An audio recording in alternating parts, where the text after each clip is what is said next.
Welcome back to the No Offense podcast. Today's episode is a step away from our norm that we've done so far, but we're super excited for our guest today, Flynn Skidmore. I actually met Flynn first through social media and got to know him more deeply through his work with me as a therapist and also as a mentor of sorts. He has a ton of knowledge for mental health and philosophy, and he's amassed hundreds of thousands of followers creating content to empower people to become the best versions of themselves. Hopefully this episode hits home for some of you, and for those it does not, we hope it at least expands your perspective or is something that you'd share with a friend who may benefit. Flynn, it's great to have you on, and to get right into it, I believe a piece of advice that you've given me that I've always kept in mind is, am I doing this to give love or to receive love? I'm not sure, that came from you, didn't it? I wanted to make sure that came from you, but I think you told me that. I don't know. It could be, or maybe not. It's definitely from you. It's definitely from you. And I've always kept it in mind actually for like the past year. And, for everything that I do, I just like keep that one in mind. So it's funny. You kind of like gave me that little Easter egg to hold on to. So what do you think about that? Maybe you haven't thought about that in a little while. I haven't thought about that in a little while. So, but it's kind of like, it's coming together for me. I sort of remember saying that. So are you looking to give love or are you looking to receive love? I guess what I hear in that is, if you're doing something motivated by trying to receive love, it's likely that you're perceiving yourself to not be experiencing love right now. So you're motivated to do something hoping that if you do this thing correctly, the outcome will be receiving love. And I guess as I'm saying that, doing something motivated by receiving love is probably outcome oriented, whereas doing something so that you can give love is probably more process oriented. And it's not like one is better or worse than the other.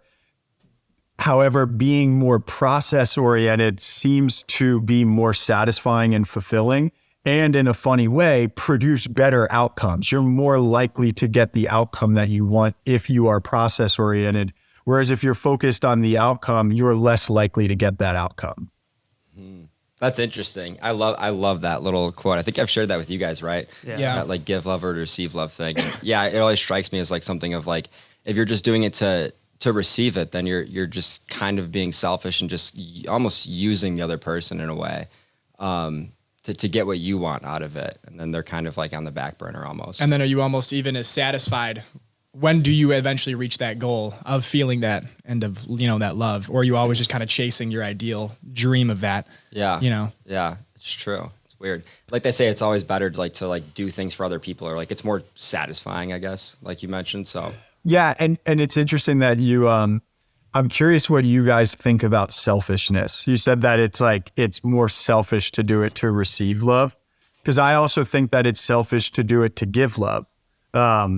I think both are selfish. Just one is a version of selfish that feels better and gets me more of what I want. And the other version of selfish doesn't feel as good and gets me less of what I want. But I'm curious about what you guys think about selfishness. That's kind of like, that like leads that, like that's kind of your framework for a lot of the work that you do, right? Is it's this idea of like, I don't want to say selfishly in like the negative connotation, but kind of picking and choosing feelings that like serve you in a way that you're looking for, right? That's kind of how you frame a lot of your stuff. And so I don't know, I guess it depends on like which version of selfish you're talking about, if that's fair. That's a cool way of saying it, that there are different versions of selfishness. Yeah. I'm not sure. What do you guys think? I mean, 100%. I mean, in regards to that, I feel like it can be selfish. It can be selfish on both ends. Because if you want, to give love and to receive love? Yeah, to give or to receive. Because both could be selfish. But like one, I guess maybe is better for the other person than the other. I think in general, you look at people, just even when like content creators, when they go and they'll do these giving back to homeless people and giving cash, right? Or doing nice things for other people. You always hear that. A lot of the time it could be selfish because it makes you feel good, but you're still providing positivity to somebody else. So is it really that, like it goes back to that? Is it, it's not like ill intent selfishness, right? In a sense, you're still providing a positive outcome into the world. Yeah. It's positive, but like it's selfish because you know what you're doing with it. It's like not genuine. Yeah, there's probably no such thing as just giving out of like total radical, like I don't know, like freedom. Like you're always like in the back of your mind, kind of doing it for some like dopamine rush. I guess it would be kind of like more of an internal thing. Like, if it's in your head that you're doing this on a genuine level, then it wouldn't be selfish.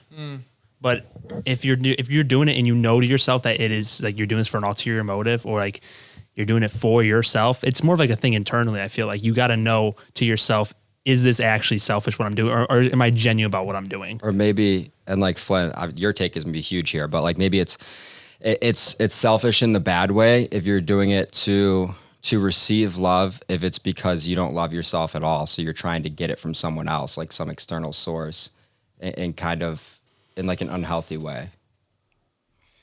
So an interesting thing about what's happening here is like a lot of the words being used to describe this experience are things like positive, bad, selfish, which are all interpretations. So if you were to say to me like, be positive, I wouldn't necessarily know what that means, right?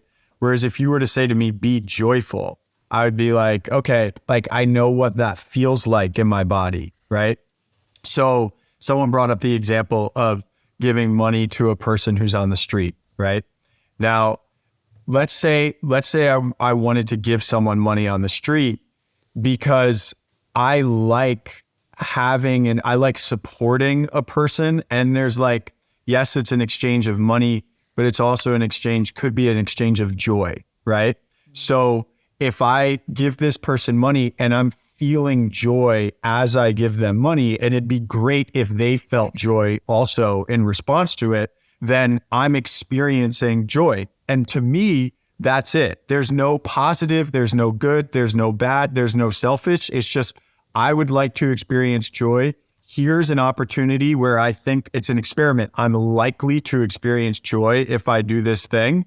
I'm going to do this thing, and then I see if it works. Did this work to produce joy? Yes or no? So I really like to be not in the realm of interpretation, good, bad, positive, negative, selfish. Those are all like thought processes, and way more in the realm of what is it that I want to feel and what are the things that I can do to help me feel that way? And did it work? Yes or no? And that's kind of it. That's a really interesting way to look at it. It makes it sound so simple. Yeah. Yeah. Putting too much pressure on yourself when you're talking about all those. You know. Yeah, it makes a lot of sense. Well, that's what I find like so many people get trapped in is like, we've all got these narratives about who we're supposed to be. We're supposed to be unselfish. We're supposed to be a positive person. We're supposed to be good, all these kinds of things. And all that is giving people a story of who they're supposed to be without anything to really sink their teeth into to know if they're doing the thing that prescription of who you're supposed to be is supposed to produce, right?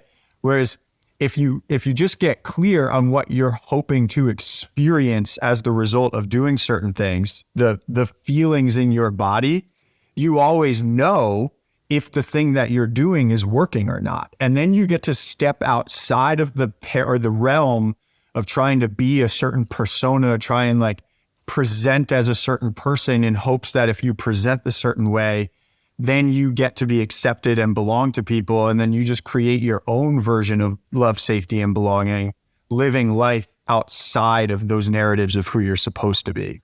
Do you think it's positive for someone who's been building up an idea of what they're supposed to be and they've been doing it for, in some cases, decades? Do you think it's possible to almost experience that and you actually be able to step outside of that and figure that out? Or old dog, new tricks? Yeah, you know?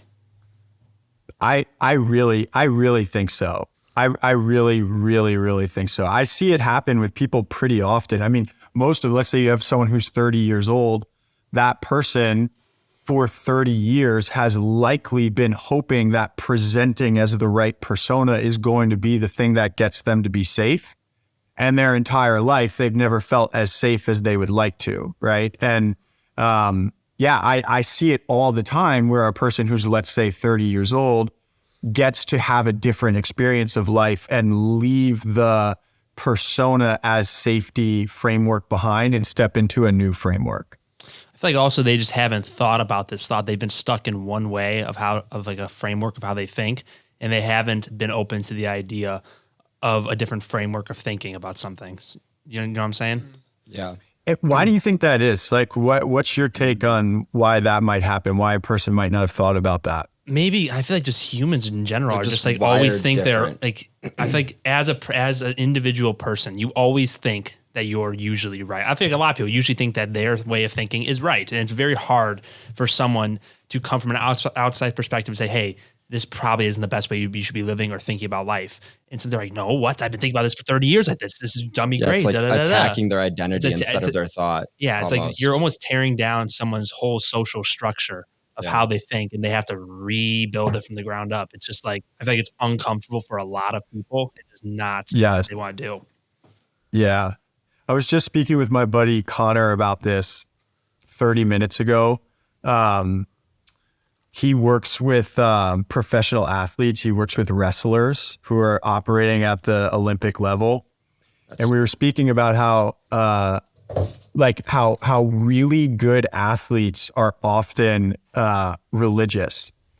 And what that does for really good athletes is it gives them a framework where they get to operate with assumptions about how the world works, so that they don't have to continue questioning or thinking about that thing, and they can invest their energetic resources into movement, like the weaponization of their movement and athleticism, which is a really interesting thing to think about. And I think that's awesome. Honestly, I think that's really cool. And also, that type of thinking does set you up for a lot of intellectual fragility.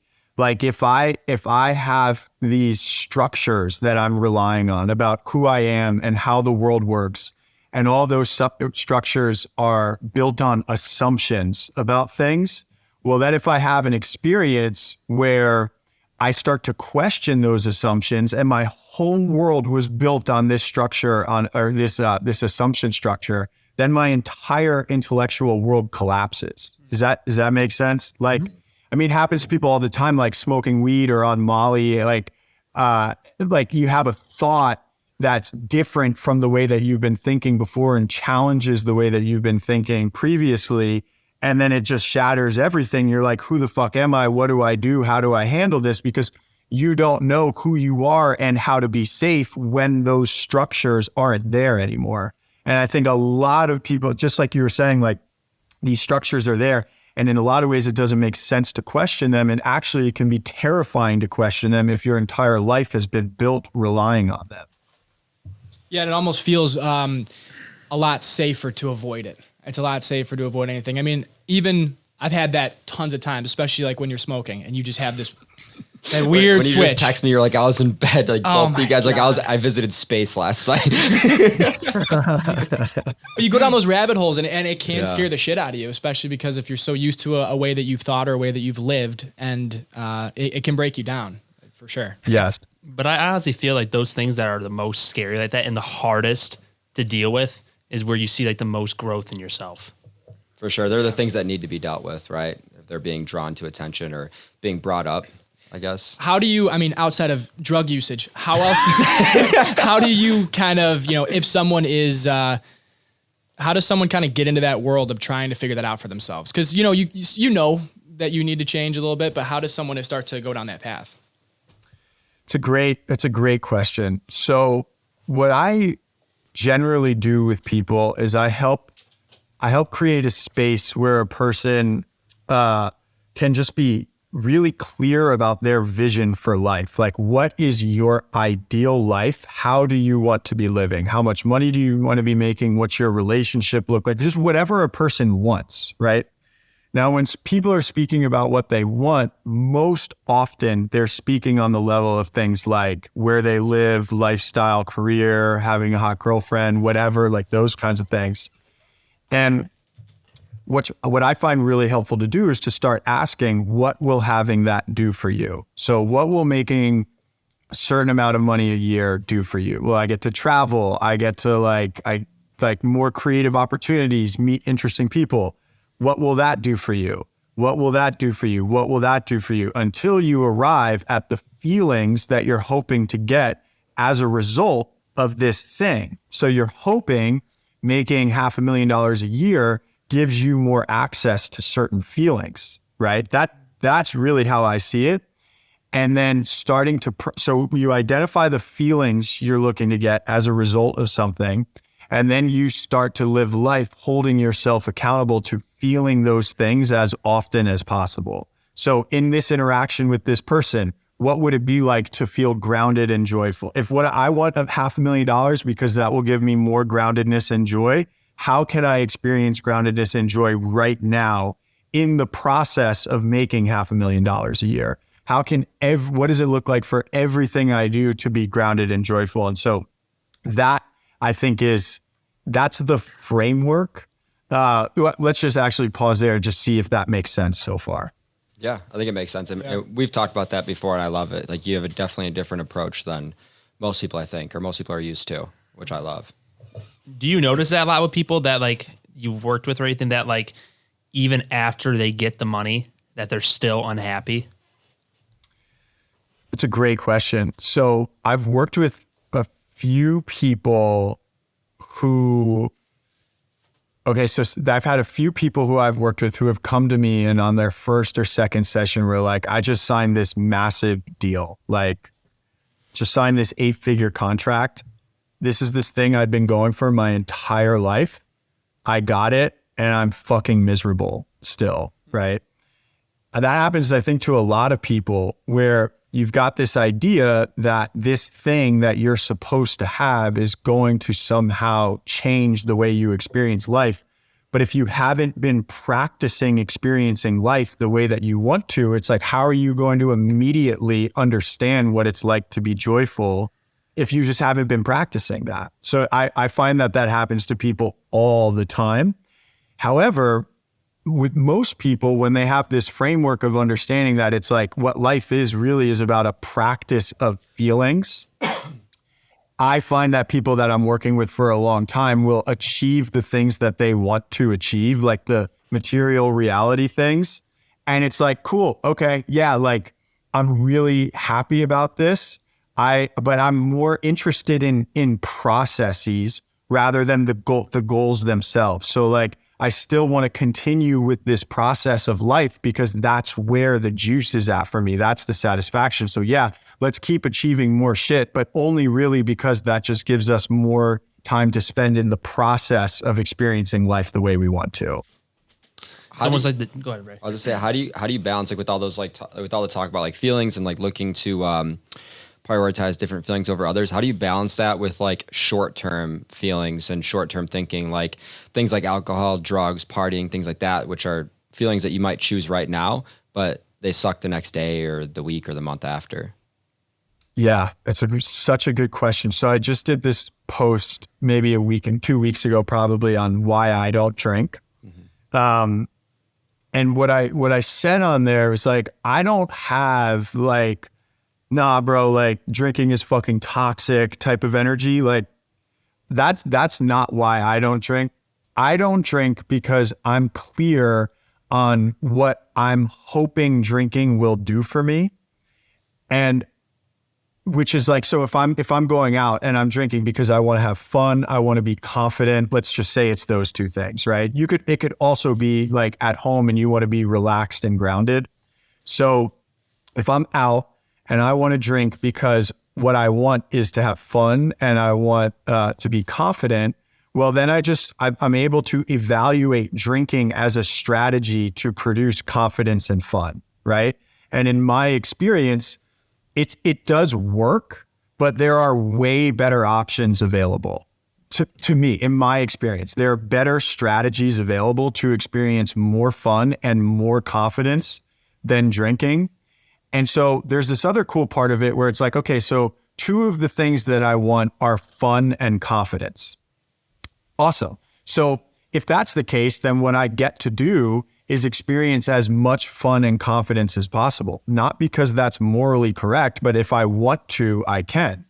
So that means that I get to be discerning about the things that are producing fun and confidence in the short term, but then limit my access to fun and confidence later on. So if I want as much fun and confidence as possible and I'm drinking and then the next day I don't feel fun and confident, then I'm not holding myself accountable to having the feelings that I want. And I don't think that's good or bad. It's just an option that's available. So that's how I see it. I think that this model sets you up to actually to think in sustainable and long-term ways.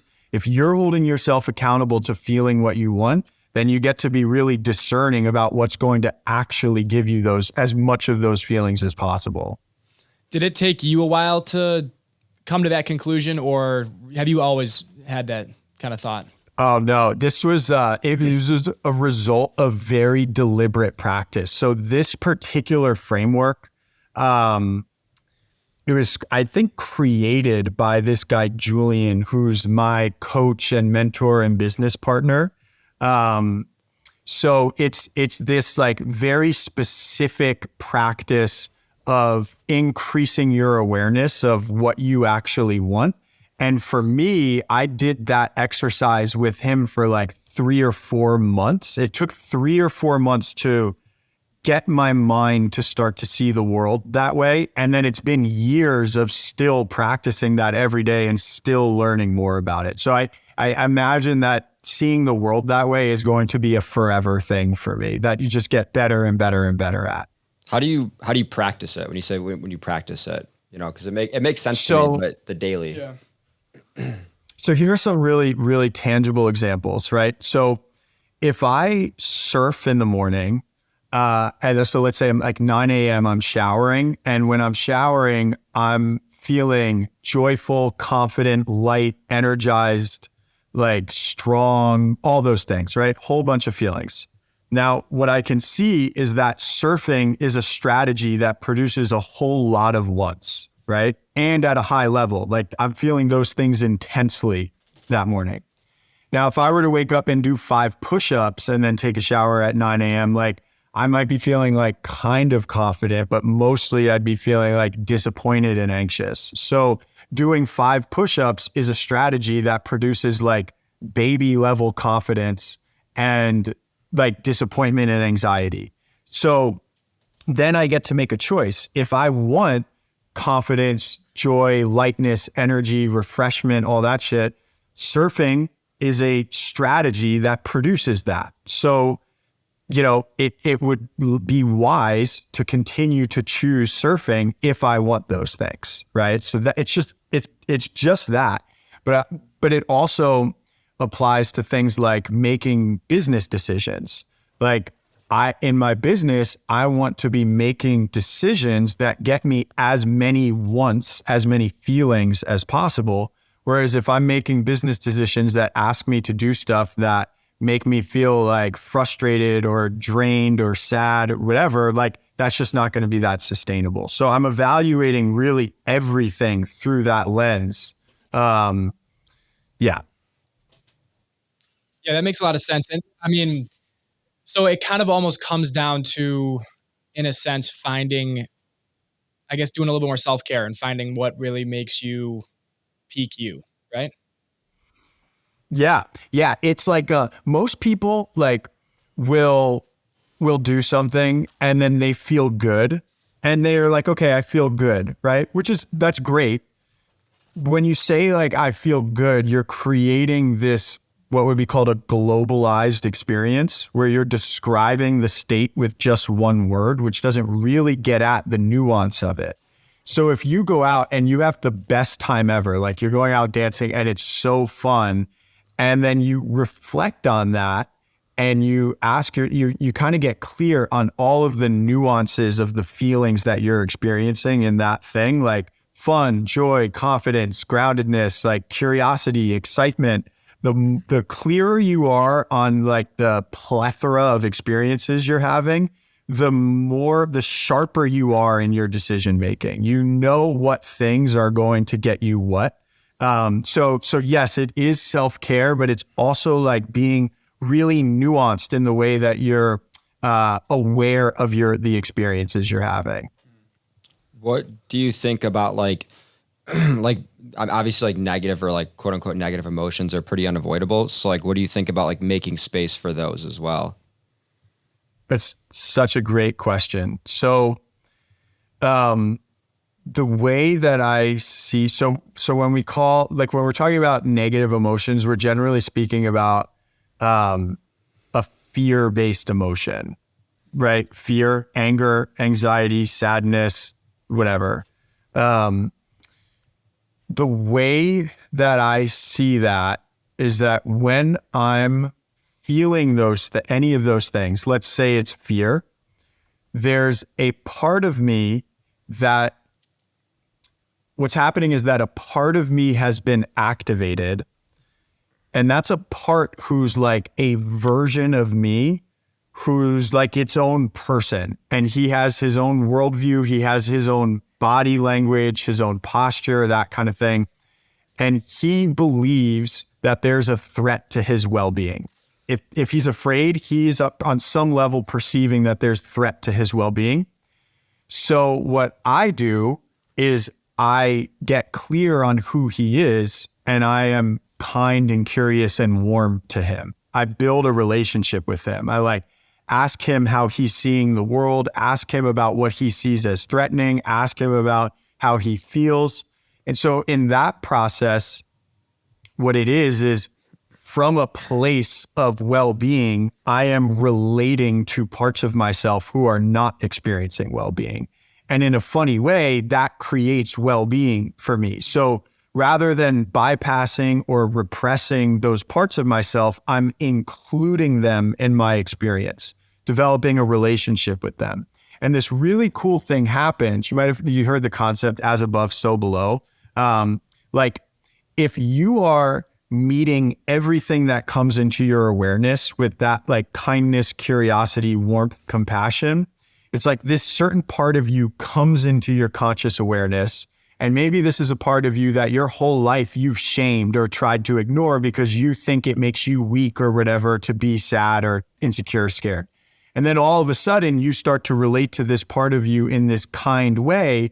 This part of you is like, oh, fuck, I don't have that much to be afraid of anymore. Like, I don't want to be fucking insecure. Like, I want to have fun, or I want to do this thing. I want to like learn how to box, whatever.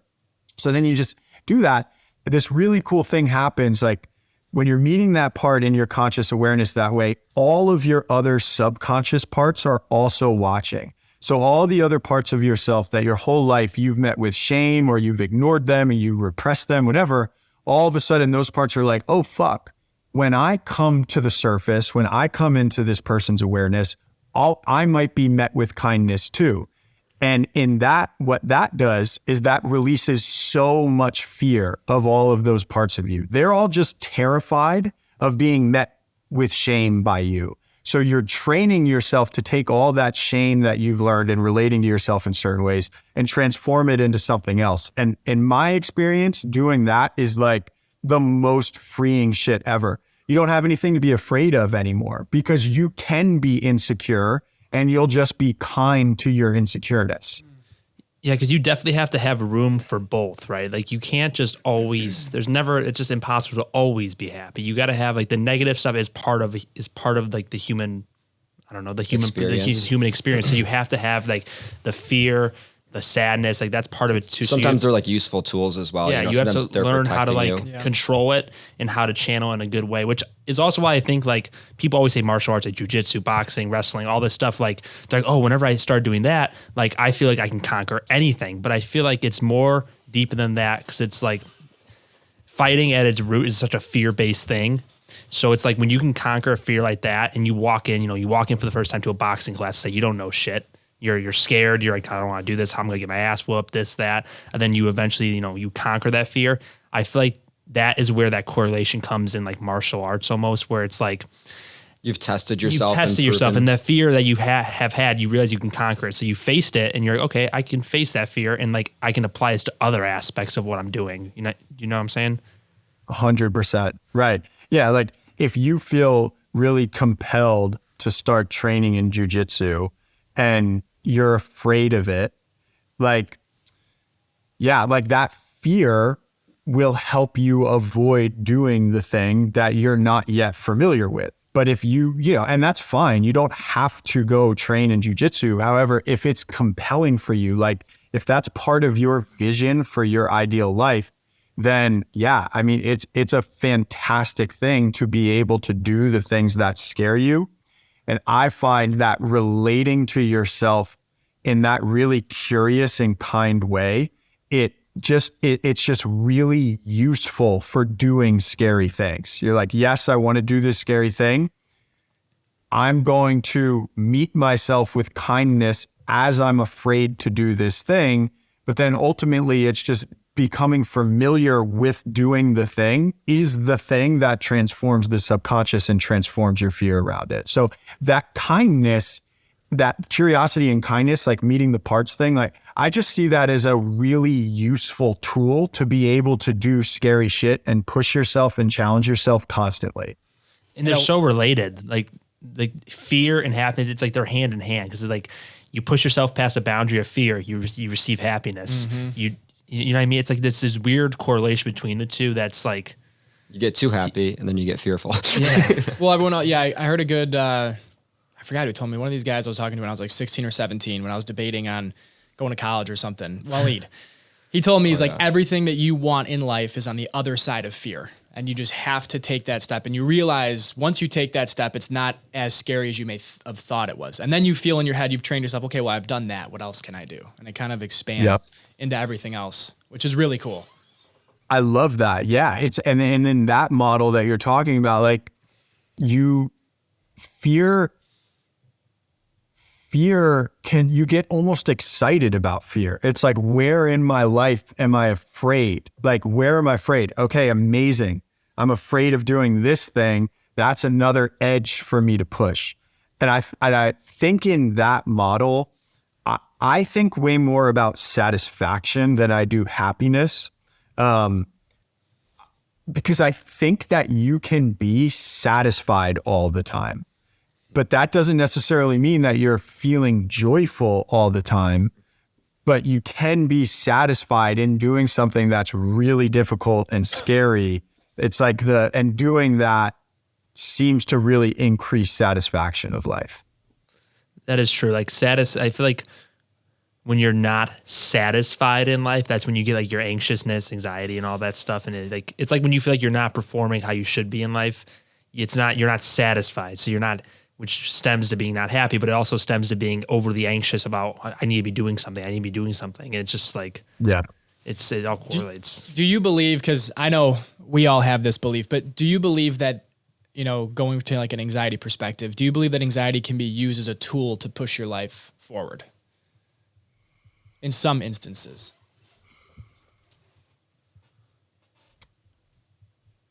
Can you see if you can think of an example of like anxious and about. This isn't me like being an asshole. I'm just curious, of anxiety pushing you in some way. For example, I would just say from like a business perspective, right? Being or chasing like a goal that you want, and the anxiety of not pursuing it, or like the fear of I'm not getting where I need to be. And then you use that as a tool to wake you up earlier and do something. Yes. Versus getting crippled and pulled.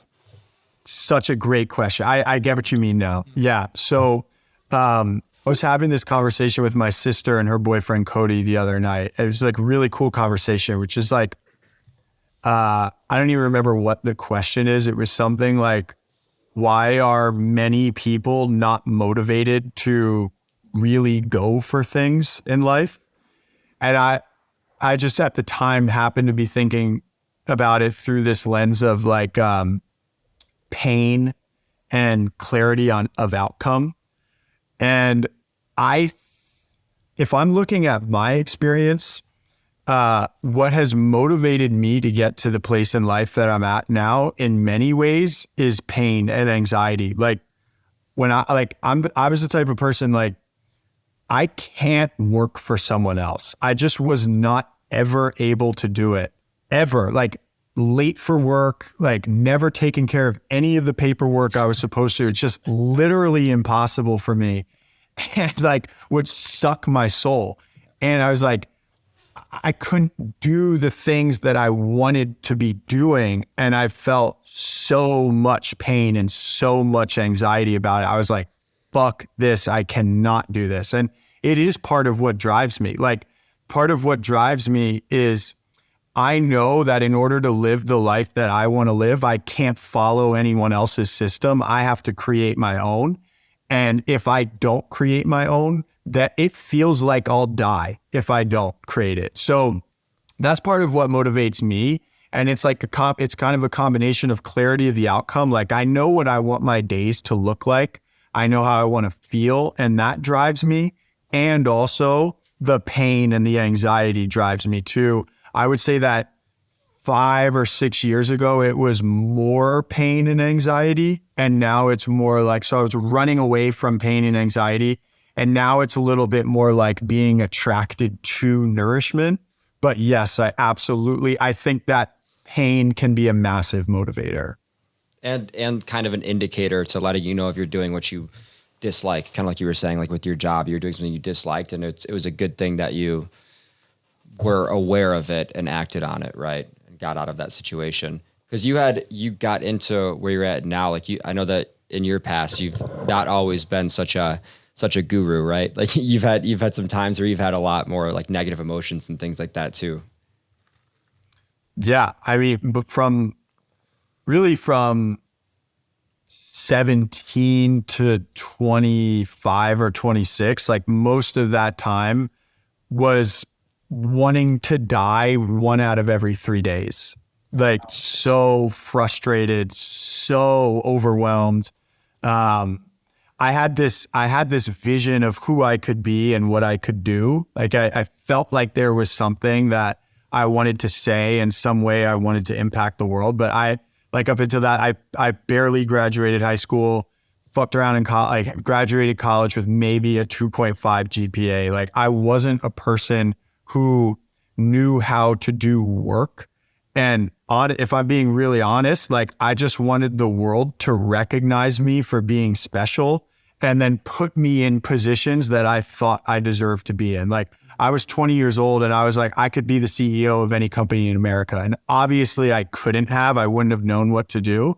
And I was like mad at the world for not being like, yeah, Flynn, like, you're so smart. Like, we're actually just going to give that to you right now.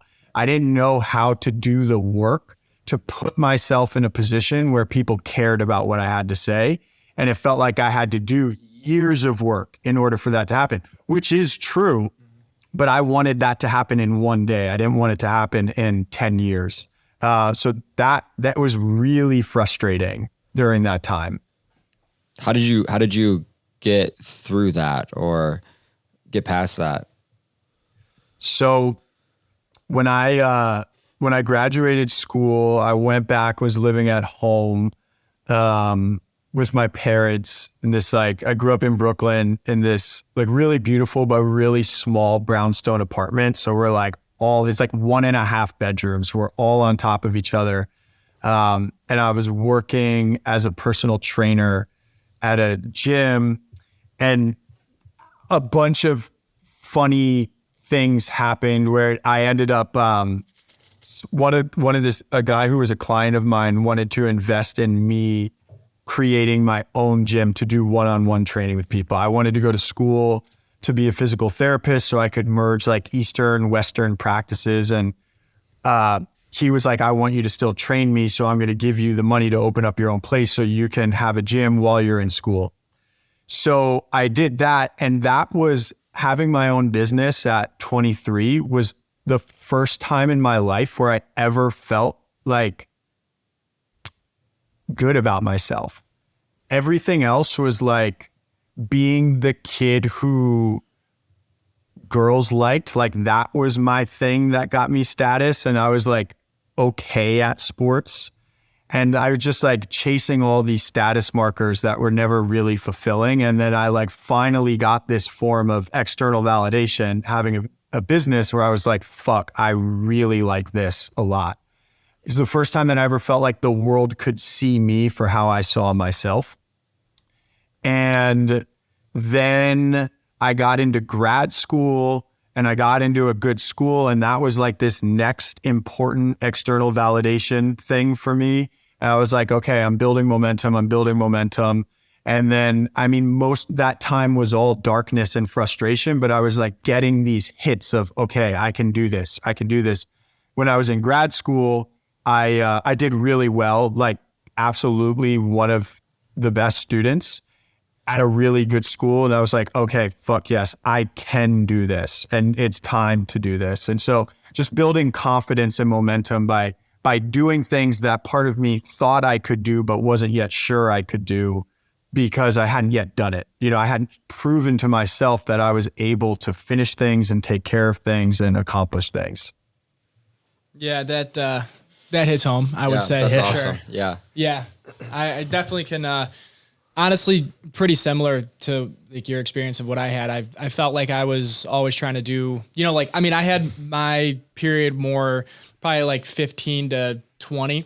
I just was in the same boat. I thought I was able to kind of do whatever the hell I wanted. I thought I should already have it, but I never really did much to go for it. You know, I mean, I tried a bunch of stuff, but it was always like when we first started this, it was probably the first time where I was The company or the podcast? the company. Yeah. When we first started the company, like full time, we left our jobs. We always were doing stuff on the side, and it was good. And I knew like this is where we wanted to go. But when we both like actually did it, I think that was the first time I felt like I'm kind of merging my thoughts to my reality now, and I'm feeling more whole. And it was honestly really kind of like fulfilling. It's interesting how I think everyone goes through something super similar to this, and in their own way, of course, but like, it's kind of like that finding yourself period in some sense. And, you know, some people can be aware of it and work through it while a lot of others don't. And they just kind of spend their entire life just kind of like in the dark on why they're so unhappy.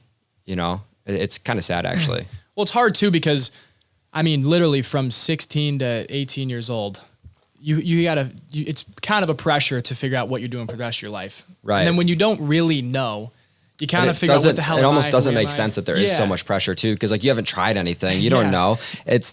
What reminded me, Flynn, that you mentioned about how you started to prove to yourself that you could do all these things was, I think it was Alex Hermosi. Yeah. Or something. His quote was something, I'm gonna butcher it, but it was something like, the way to be happy or the way to be confident is just to like do so much work that it's just like unreasonable to believe like that you wouldn't succeed, or that like it's like unreasonable to think that you're like worthless because you work so fucking hard. So like he's like that's his key basically. Something like that. Do you guys agree with that? I do. I think it's a long process of just like keeping promises to yourself almost.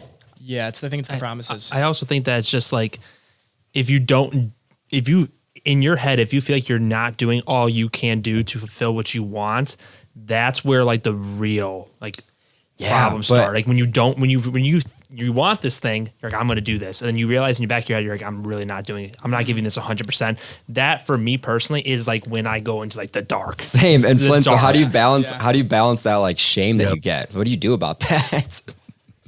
Like the shame about not going hard on everything all the time. Yeah, like the pressure that you put on yourself. So, you know, a kind of a funny thing. So on the one hand, the way that I balance that is by being kind to the part of myself who is ashamed about it. And I go 100%. Like the way that my framework, I will often ask myself this, not every day. Like, if I were to die tonight, would I be satisfied? And like, have I accomplished everything that I want to? Not even close, but have I put myself in positions and like, have I sent it? And have I been pushing myself and challenging myself? Yes. And if I were to die tonight, I would be satisfied with what I have done up until this point. So I'm often thinking through that lens. And I kind of agree with Alex Hermosi that like the only way to be really confident is to send it hard. I don't personally know anyone who's super confident who is not like failing all the time, sending it super hard, like putting themselves out there, being courageous. You know, I maybe there's a model for high confidence and high satisfaction where you don't have to do that, but I'm not currently aware of that. Yeah, I agree. It is. It's just like proving, like, I mean, it's like the simplest example is like, if you set an alarm for say like 6 a.m. every day and you snooze it every single time, like you're just like not keeping that like mental promise to yourself. And then eventually you just lose confidence in yourself. Like you're like, oh, like, I can't do it. I'm not capable type of thing. And it is in the small details. People are like, oh, well, it's a big deal. It really is in the small details. Yeah. Yes. So funny that this is coming up because for my whole life, I've been like, I very much have this thing of like, if I do something, I need to be in the top 0.1% of it. So that applies to waking up. So if I wake up past 5 a.m., I'm like not fully happy throughout the day because I'm beating myself up for it. I don't remember the last time I woke up before 6:20. Like I used to do it all the time. So that means that every single day I'm kind of beating myself up a little bit because I'm not being like the most elite level at this thing. I'll probably always have that. And it's funny, like over the last few weeks, I've been sleeping in like much later than I normally do, like 7:30, some days even 8. But a funny thing that's happening is that I'm accomplishing everything that I want to be accomplishing. So because I'm clear and specific and measurable on the things that indicate to me that my life is going well, I've found that I've been able to like take a lot of that pressure off of myself from like being perfect, like Navy SEAL / US president / PhD and neuroscience person, which I'm not any of those things, but like the pressure to be that, because the specific things in my life that I want to be going well are going well. It's allowed me to be a lot easier on myself. I still want to be waking up at 5:30, but I am noticing this thing that it's like I'm investing a whole lot less energy into beating myself up about that kind of stuff. I have a question for you, and I'd be curious to see what your thoughts are on this. I was kind of thinking to myself about this a little bit last night as well, but after an edible, okay, but like you said that you'll always be this way, and I feel like we're always going to be this way. Yeah, we're right? all really similar in that. It's this weird, almost obsessively compulsive, like you just need to be at your top tier and you need to take over the world. And if you don't, it's hard. Where do you think for you that came from? Why do you think you feel that way? Is it like a men conqueror instinct? Yeah. That's kind of what I've always thought is a lot of men just have this like conquer mindset built in. Like, yeah, I love that we're speaking about this. Oh God, I don't know, but like I need to be the best. Yeah. Like if I'm doing something, I want it to be world class, the best in the world. And I don't operate. It's not like I think that I could be the best at podcasting and also you guys could be the best. So it's me being the best means that like it's not a zero-sum game. It's actually an infinite game, but I apply that infinite game to every area in my life that matters to me. Like, and I don't know why that is. It drives me crazy. It also produces a high level of satisfaction and joy, and it drives me crazy. But why do you guys do it? I think that I just kind of like stopped caring about where it came from and just started to like really accept it. And then like also frame things that I do around it. Like I joke with my friends about this because like they all like play like video games and Xbox and stuff. And I'm like, I can't play because I know that if I start, I'll get way too into it and like I'll want to be the best at it. So like I just refuse to let myself get into it because I know I'll just spend way too much time on it. Cause like I can't just like casually do stuff. So I almost have to force myself to either like super casual so much so that I don't care and just like not let myself care about it. Cause otherwise I'll just take over my whole life. Also, could maybe be environmental factors, just how you grew up, like maybe with like, whatever your parents instill in you or just like, or don't instill in you. Yeah. Or if you see a version of how they are, you're like, in a lot of people's cases, it's like, if they come from not a well-off family, like, I never want to be like that. I want to be like, it doesn't have to always have to do with money. It could just have to do with how they are emotionally. They're like, you see this certain type of person that your parents are, you're like, I never want to be like that. And it might it might even be like how they are could even be a good thing. But it's like if you had a bad experience with it in your head, this way of thinking is like not good to you. So it's just like it pushes you a certain direction of thinking, even if the way your parents are thinking is okay, but like you just had like a bad time with it when you're growing up. It's like it can almost skew your perspective on things. It's crazy how much of an impact and how moldable you are like as you're growing up, you know, especially like in high school. I feel like that's when those things start to tick, and then you just are down this path. See, for me, it was like 22-ish. Like really? Stuff starts like clicking in maybe for me, it was a little bit later. It was like how, like the thought of how I want to think for the rest of my life, I want to be like, especially like this past like 2 years of just like struggling for shit, like trying to get somewhere. It's just like, it pushes you like a certain way of thinking that like, for me, it came right now. All right, Flynn, we made this hard on you. You have to remember each person's response and respond to each. Well, I love this conversation. So I think this is so fascinating and so cool. Something that this is not me responding to everyone, but something that I am thinking about is that a lot of the motivation, I think that in a lot of ways we're probably motivated by sex. I'm curious to hear what you guys think about that. But like, I remember when I was like, I don't know, pretty young, 13, 14, it was really clear to me that I could differentiate myself from the pool of other boys by being super emotionally intelligent. Mm-hmm. It was just very clear to me that if I were the best at that I would have no competition. Mm-hmm. And it's that, if I'm being real with myself and you guys, like, that has been a massive driving force for me, which is like how to make myself the most attractive.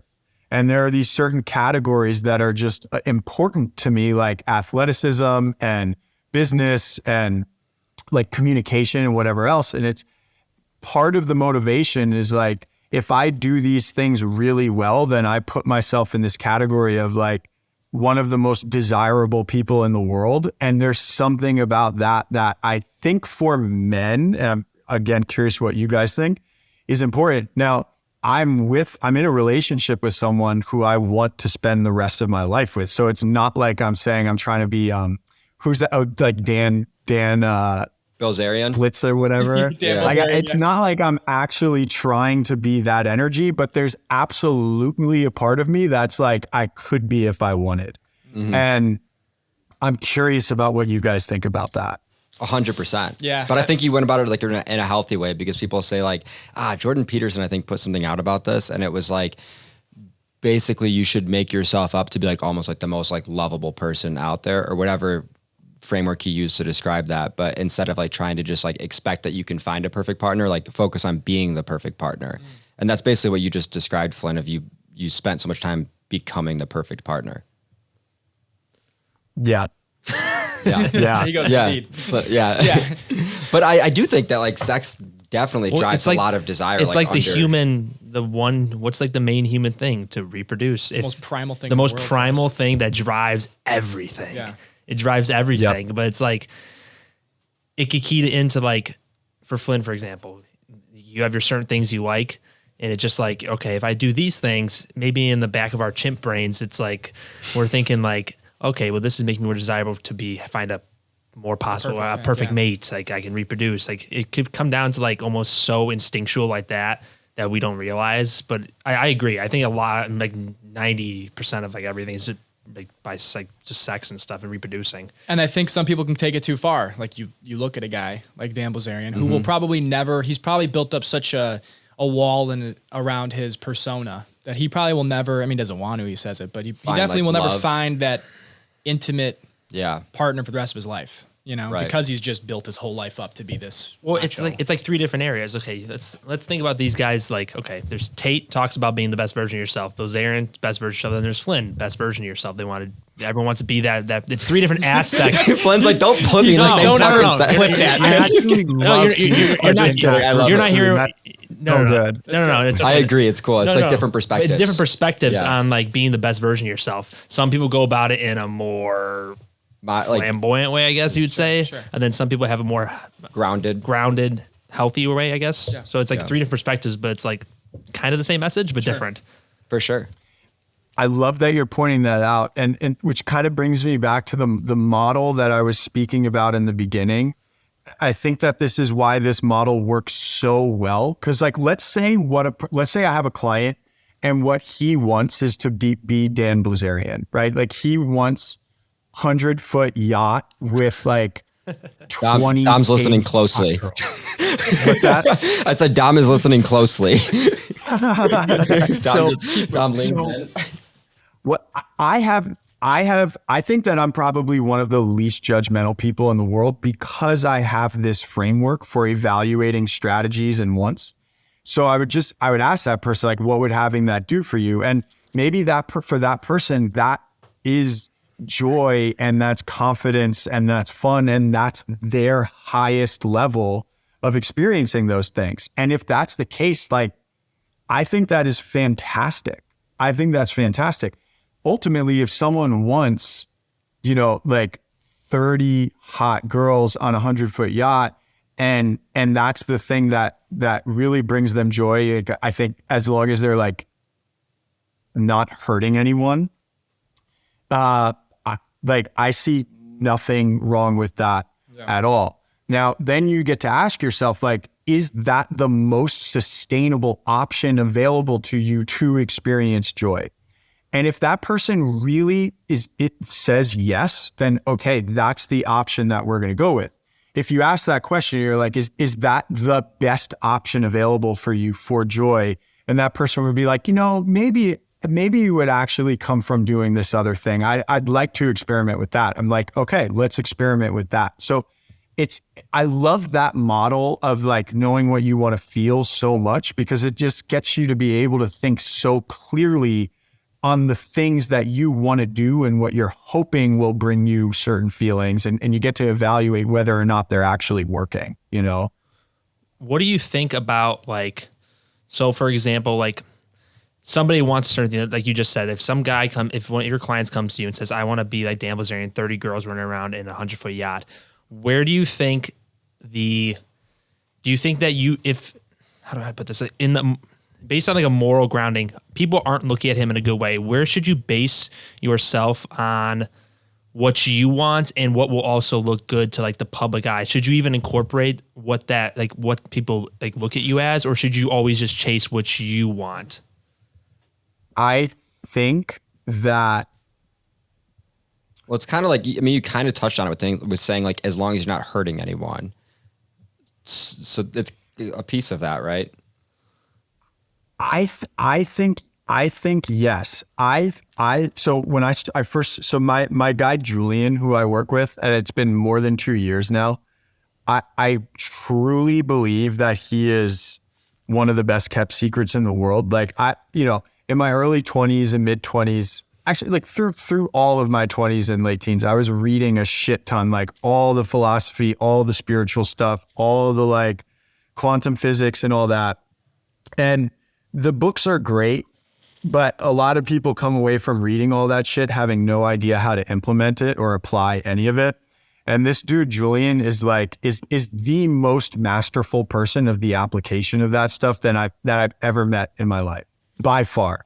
And of anyone out here on social media speaking about this stuff, he, in my opinion, is so beyond anyone else who's talking about this. It's like, I can't even comprehend it. And I'm so lucky to have him. And one of the first things that he said to me when we started working together is that he is the most amoral yet most trustworthy person that I'll ever meet. He doesn't operate in the realm of morality. Morality is like a prescription that culture gives you for being a good person. And hopefully if you present as a good person, then you get love, safety, and belonging. In Julian's model, which is the model that I work with, is like, if you know what feelings you want, and in every given moment, you're engaging in this iterative process, this experimental process of experiencing the feelings you want, that is your highest form of love, safety, and belonging. So in this other framework, it's like hoping people perceive me a certain way. That's going to get me to be safe. In this model, the Julian model, it's in every single moment, I'm consciously choosing what I'd like to experience, and then an action or something to experience that. That is the highest level of safety. And when you step into that place, you see that there's just not that much utility in hoping that people see you as a good person. The beautiful thing about it is that evolution has built this mechanism where in order for me to experience my highest level of well-being, the most joy, the most confidence, the most love, the most whatever, I have to help people also experience what they want. I can't go 10 out of 10 well-being without helping other people, at least not that I'm aware of. I haven't experienced that yet. So there's this really incredible evolutionary mechanism built in. It's like game theory mechanism, really, where in order for me to really get what I want, I have to behave in what would be called moral ways, but I don't have to use morality to get there. I can use a better framework to get there. That's really interesting. That's a good way to look at it, actually. Yeah. Cool, right? Yeah, that's really awesome. unique Yeah. way of approaching that. It is really cool because that's what I was thinking. I'm glad you hit on that too, because one of the things I was going to ask was that like kind of morals are instilled in us from like a young age and through evolution and stuff like that. So it's kind of like built in. So like you can't do something that would be seen as like unethical or something without feeling shame, almost without without even thinking about it, right? Yeah. But in the same sense, if you're thinking about feelings that you would want to feel, you would avoid that anyways. Exactly. Yeah. And then it becomes about intrinsic desire rather than extrinsic desire, hoping people perceive you a certain way. It's, I am choosing to be kind. I'm choosing to ask questions. I'm choosing to help this person because it makes me feel really fucking good. And if I want to feel that way, then I hold myself accountable to doing the things that help me feel that way. It's so simple. And my experience with this specific model, which has been almost 3 years, I have not yet had an experience that has let me know that this model might not work. Mm-hmm. And the really cool thing about it is like one of my favorite clients that I ever worked with was this guy who was a pretty Nate, was it Ray? Was it Ray was one of them, but this was a different guy. He's like Ray's lower 30. pretty successful drug dealer, and That's nuts. used a lot, drank a lot, and used a lot. And this guy's whole life, everyone was telling him he was bad and like he needed to do other things. He was supposed to do other things, right? And so like, you know, when people have this like moral code that they're supposed to be, it gives them something to fight against. And we all have our different strategies for fighting against shit. For some people, fighting is using drugs and drinking a shit ton, right? So telling him not to do that increases the likelihood of him doing that. And when he was given a space where we can just ask him, like, what's your ideal version of life? Like, what do you want to be feeling? He was, of course, I don't want to be doing this. Like, I want to be working out. I want to be blah, blah, blah, whatever it is. So never once did I tell him that he has to stop drinking or using drugs. I actually told him that if it's his goal to be the best drug dealer in the world, the best alcoholic in the world, the best drug user in the world, I will help him do that. Again, there's that thing, as long as it's not hurting other people, which like if he's selling ketamine and it's really clean, then there's an argument to be made for that. But that's what I told him. And he chose that he didn't want that. He wanted something else and like actually made progress. And we had all these experiences where like, for the first time ever, he got on our call and he was 100% sober, and he had never experienced a day in the last 15 years 100% sober, you know? So it's just like, I love this thing of not imposing on anyone who they're supposed to be, but rather creating space where you can ask them, who do you want to be and how can I help you become that? And generally, like their moral compass will probably point them towards the positive thing. You know what I mean? Because like most people grow up with a positive moral compass, they just get skewed along the way. Exactly. And what that really is that all organisms orient toward well-being. Every system in the universe is orienting towards efficiency and coherence. So coherence is like a tuned string on a guitar. Incoherence is an out of tune string. And if you're playing an out of tune string a bunch, then it frays and it's more likely to break. All systems in the universe want to be tuned and coherent because it's more energetically efficient. People are no different. Everyone wants to be coherent. Everyone wants to be operating, like moving toward well-being. And what you see in every single person is just their current best version of accessing well-being. And if they're given the opportunity to experience more, they will choose that. I've never seen something that has made me not believe that. In my mind, that kind of segues. So there's two things that you put out, and they were independent of each other, but they kind of like tied together to me. And so there was the one where you talked about how different partners bring out different attachment styles in people and like almost like bring out just different sides of a person. And then the other was kind of like what trusting someone means and you know, pattern recognition and things like that. So I was wondering if you could kind of touch on those for anyone that hasn't seen those videos, and then like how those, in my mind, they kind of tied together. That's an interesting connection. Yeah. And I could go into a little bit more if that helps, like on how they tied together.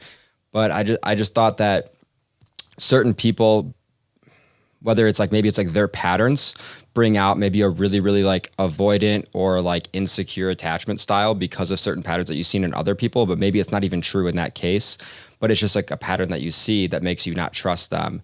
Whereas with another person, it might be like the opposite. It brings out a really secure attachment style, even if the patterns are there maybe. Yes. Yeah. So my experience has told me like, okay, so I think that I've been in love with two people, the current person that I'm with and the girl that I was with in college. The girl that I was with in college, it's like a mate, like she's so great. That shit was so toxic, the most toxic relationship. And like, it was the type of thing where when she would go out, like my stomach would churn. I would just twist. And I wanted to control her. I didn't trust that she would be like out at the bars and not like kind of wanting dudes to take her home. You know what I'm saying? Yeah. Like and it brought out all of this anxiety and this control in me. This current relationship that I'm in, I experience zero of that.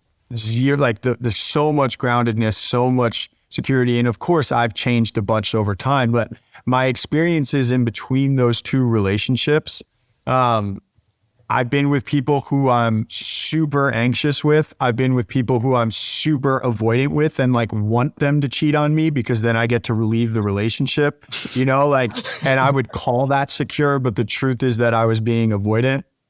Been all over the place.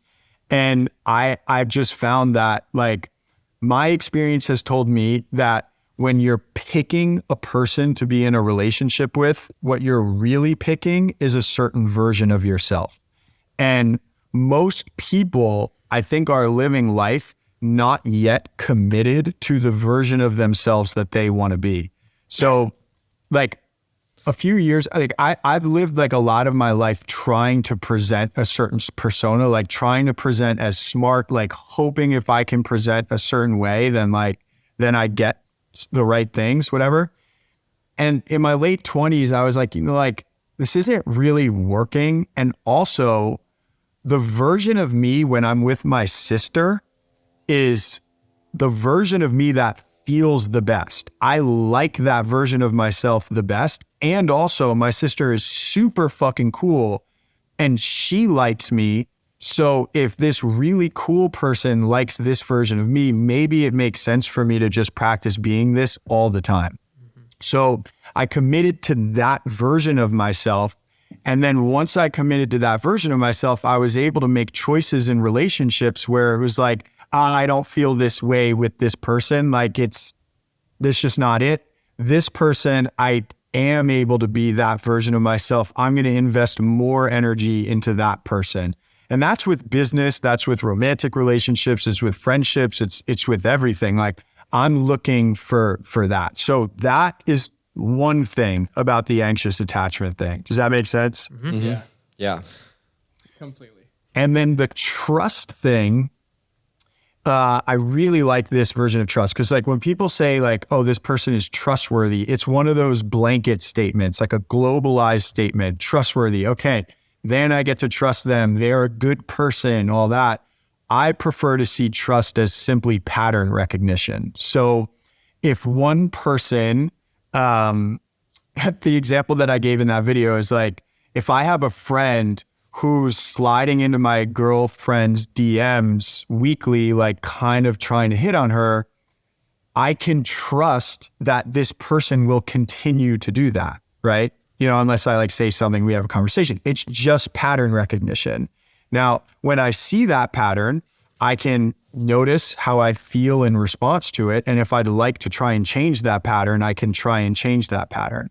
That same person might also send me a really thoughtful gift on my birthday every year. So I can trust that he will continue to do that. And if I like that pattern, then there's nothing to change. Like, it's just what it is. Probably what I would do was make sure I'm appreciating it and saying how much I like it and how much I appreciate him for doing that, right? So, because that's more likely to make it happen if I like it. So he is not either a trustworthy person or not. He, just like anyone else, has certain patterns, and all of his patterns, I can trust that they'll likely to continue unless there's some sort of significant intervention. And that's really all it is. So it's like kind of taking the emotional experience out of the concept of trustworthiness and allowing myself to just see things a little bit more sharply, a little more clearly. This is segueing a little bit, still same subject kind of, but being like, I feel like we all kind of like are similar with this, being on a venture that you need to put a lot of time into. I dealt with this in my last relationship, being able to separate or make time between you chasing your dreams and the relationship. How do you find like a good balance with that? Amazing question. I'm so happy we're getting into relationship stuff. Me too. Us too. We all need that. It's so important. I've been finding like of all the content that I produce, relationship stuff, it always hits the most. Everyone cares about it. Mm-hmm. Everyone wants a fulfilling relationship. Yes. So bringing it back to our boy, Alex Hermosi, he shared something recently that really hit for me. It was something like, does the person that you're dating, and he's speaking about like a man-woman relationship, does she love you because she can use your money, or does she love you because she can help make you money? Or there's like something like that. Like, is she there to use your money, or is she there to help make money together? Now, obviously that's like one specific metric of success with making money and career stuff. But the way that I see relationships is, it's two people coming together who both have visions for their ideal life. Now, the relationship gets to be a resource for both of them that either makes their ideal vision come to life easier, faster, and make it more fun, or it makes it more difficult for their ideal vision to come to life. I think most people are probably investing in relationships that are making their ideal vision more difficult. I just see that a lot. And I haven't heard from a lot of people who are investing in a relationship where it's like, yes, this shit makes it so much easier for me to be doing day to day what I want to be doing. I really love the idea of a relationship being something that's a resource for both people. And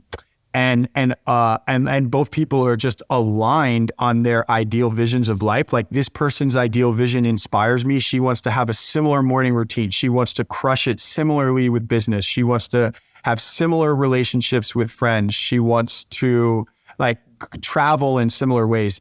And she knows that she wants those things because she wants as much joy and love as possible. So if we know that about each other, then we can hold each other accountable to being the person that we say we want to be. And it's really fun. That's what I know that that's not something that a lot of people are experienced all over, but I do know that it's something that's available, and I think everyone can experience that. Yeah, it's hard to come across that. Yeah, that's really hard to come across for sure. But it really does come down to your values. And, what one question I have too. So, a lot of the times patterns, right? If you tend to be, and a lot of people, like I know even some family members that I have that are a lot older, they've had extremely bad relationships just back to back to back for decades, right? And they just never believe that they can find somebody. I'm 35 now. What's the big deal of me even trying? I'm never going to find anyone. Do you believe that people can change their patterns, or do you think people are locked into that type of, if they're always been toxic, they're always going to find toxic? Like I'm just attracted to toxic. Is that a thing? Or do you think that's just kind of an excuse? I think that can totally change. Like, so I with that person, we would just use that framework that we've kind of been speaking throughout. Like, so what is toxic? Like, what are the toxic things? Like, what's the experience of the toxicity? And it's like panic, urgency, anxiety, all that, right? Like, if a person is has a consistent pattern of experiencing anxiety or panic, it means that a part of them is steering the ship, and that part believes that it needs to be experiencing anxiety in order to survive the environment. And so if that's the case, if there's that part that believes that it needs to be experiencing anxiety, it will make choices that ensure that anxiety continues to exist. It will choose people that ensure that it gets to continue to experience anxiety, not because it's trying to hurt you. That part really believes that anxiety is the optimal way of navigating the environment. And that's all like childhood conditioning stuff, and that could come from like hoping that a hot girl's validation gives you something that you don't think you have available right now. So you're chasing. It becomes like oxygen. This part of you really believes it needs this thing, and without it, it can't breathe. Like that's what I think a lot of the toxicity is, like controlling each other and all that type of stuff. I 1,000,000% believe that those kinds of things can change, but I think it does require a person knowing what they want out of life and then being discerning about whether or not the things that they're doing are helping them experience what they want or not. Sure. There's it reminds me of this like buzzword, and I want to make sure that I'm using it right. But when you kind of like personify this like piece of you that is feeling something different than like the rest of you is that like the shadow self? Is that shadow work that people talk about? So it could be. And for most people, that part would be considered in the shadow self.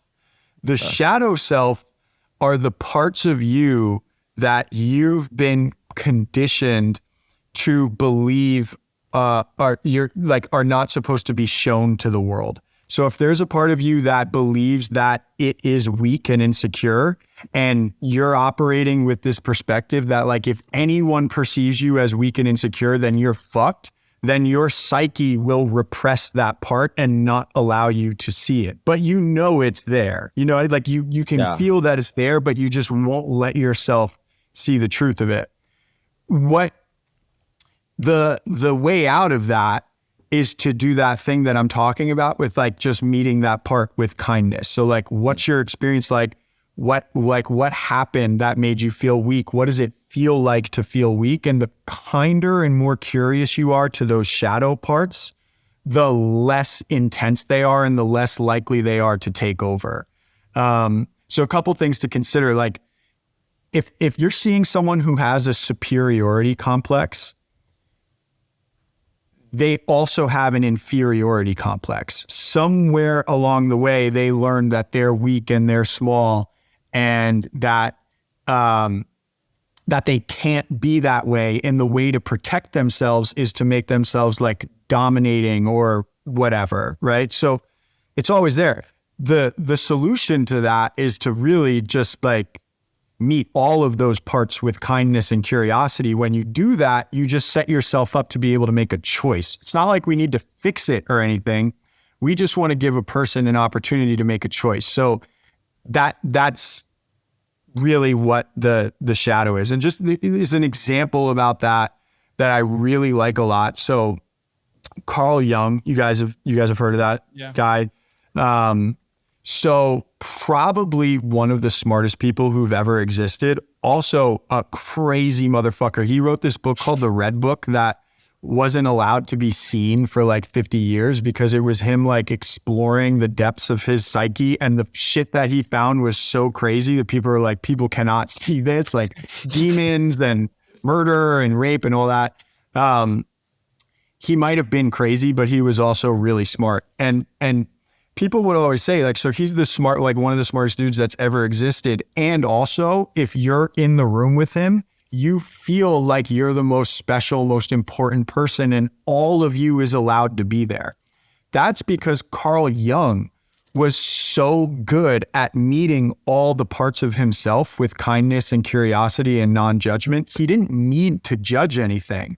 And that relationship with himself created an environment where everyone else subconsciously and consciously knew that they could just be all of themselves when they were with him. And that to me is an indication of a person who, like, I'm sure they have shadow parts, but remember when I was saying like the conscious, you're meeting the conscious parts of you with kindness, and then those subconscious parts of you are seeing that and they're like, oh shit, like we'll be met with kindness too.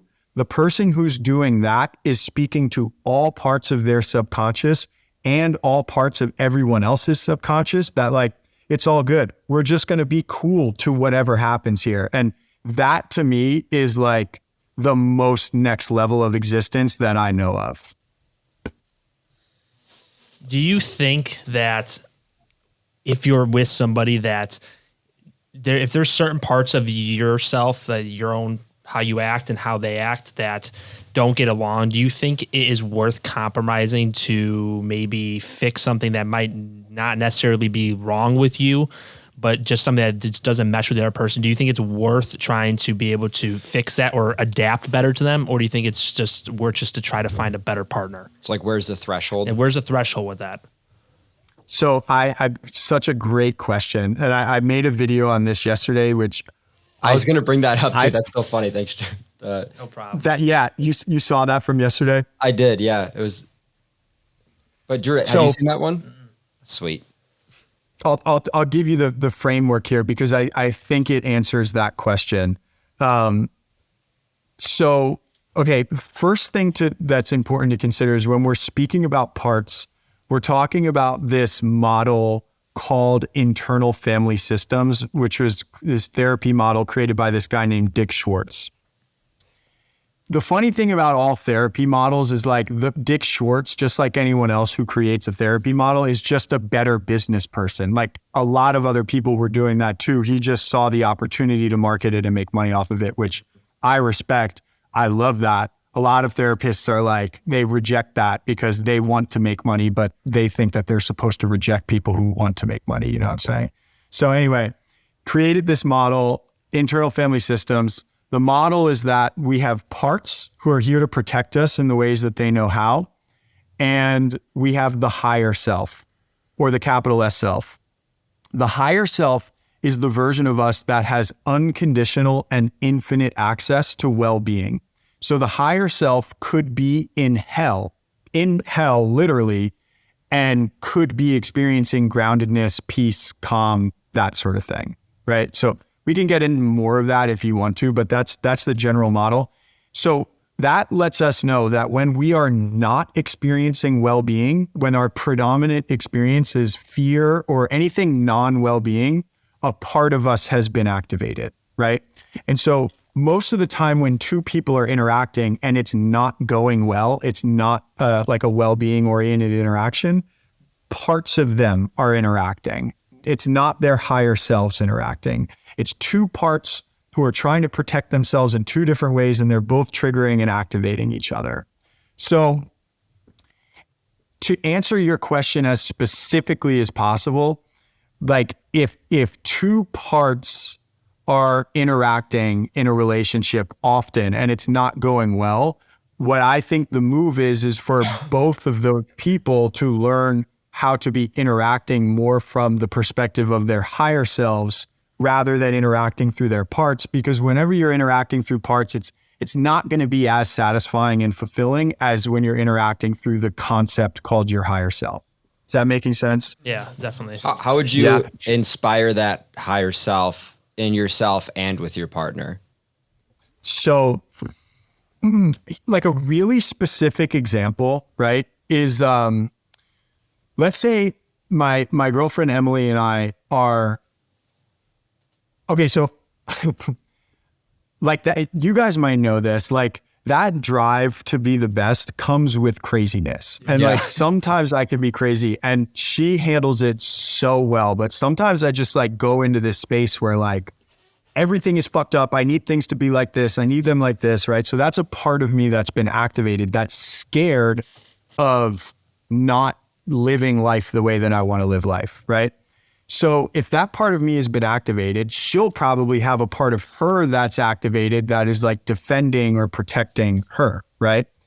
So what works really well is to just like notice that happening, to notice that, okay, by me continuing to go with this narrative and say these things, like my goal is actually to be angry here. I'm operating with a part of me whose goal it is to be angry and to be a dickhead. So is that actually my goal here? No, my goal is to be kind and to be warm and loving. So, and I'll be like, what's your version of this argument right now? Like, how would you like to navigate this argument? And if she were to say, I want to be a huge fucking bitch and be mad at you, then like that's her goal and I don't have much to work with, right?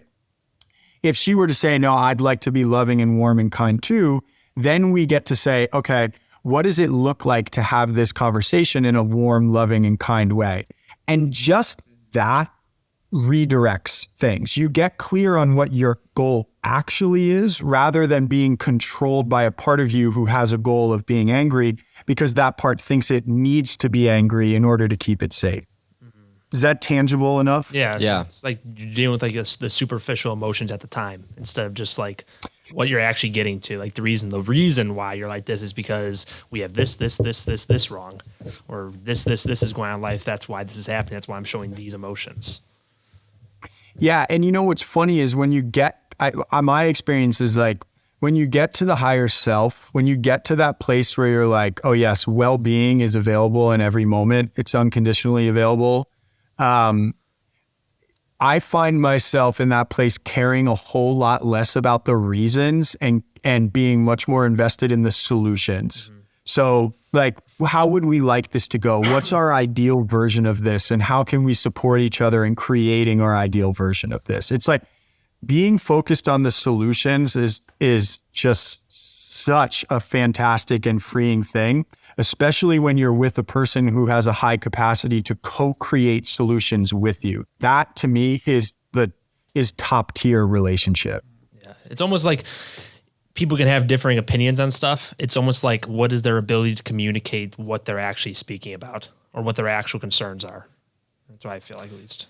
Exactly. So something that comes up for me a lot, which is such like a funny and controlling thing, is like if she's on her phone, like I'm like, I don't want to, like that's not sick for me. Like I don't want to be with a girl who like sits down and opens up TikTok, right? And I get like into a dickhead energy about it.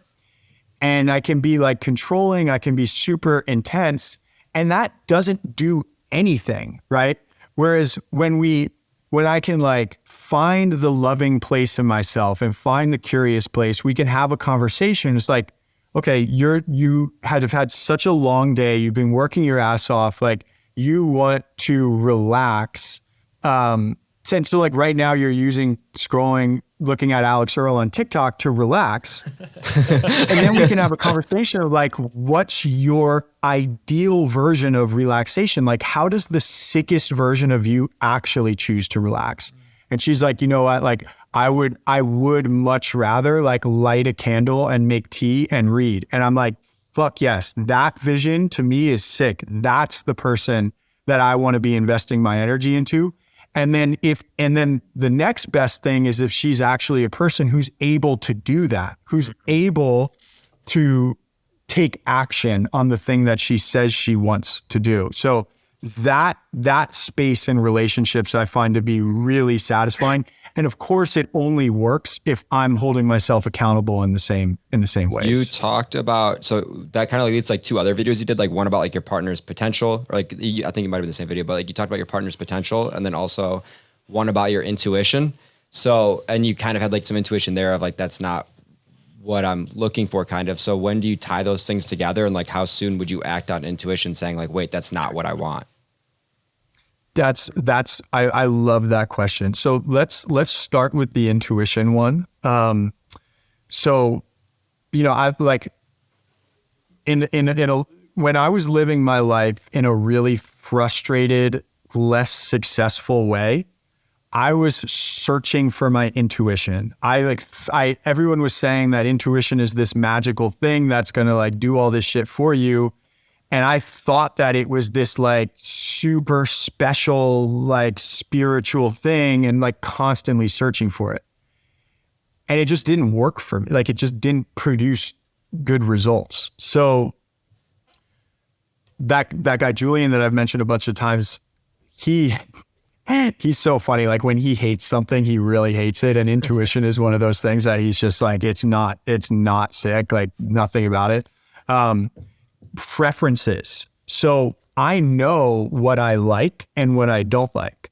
And the more that I see my preferences as my highest authority and trust myself about what I prefer and what I don't prefer, the more I'm setting myself up to get clear on creating a life that aligns with who I want to be and what I want to be doing, right? So preferences, what I like, what I don't like. Now, of course, in the beginning, what everyone says with that is like, well, what if your preferences are conditioned? Like, what if your preference is to be in an abusive relationship, right?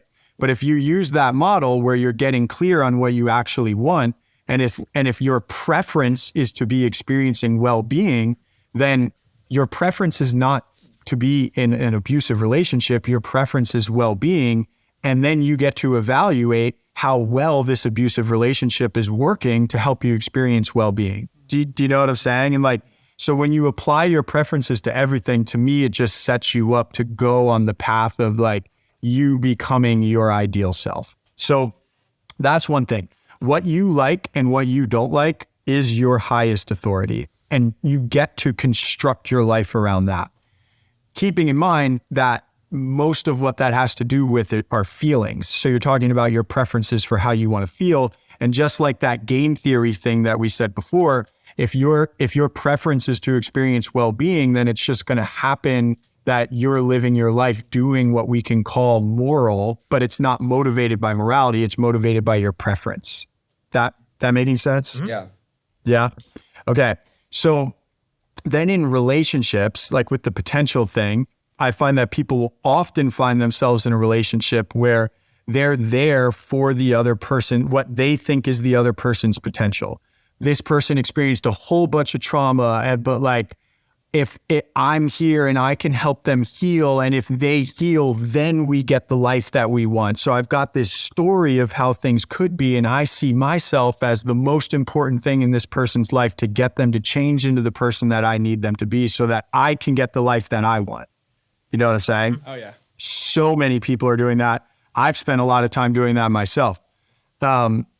So the model that I shared yesterday on yesterday's video was the first most important thing is, does their ideal vision of life align with yours? Who do they want to be and what do they want to be doing?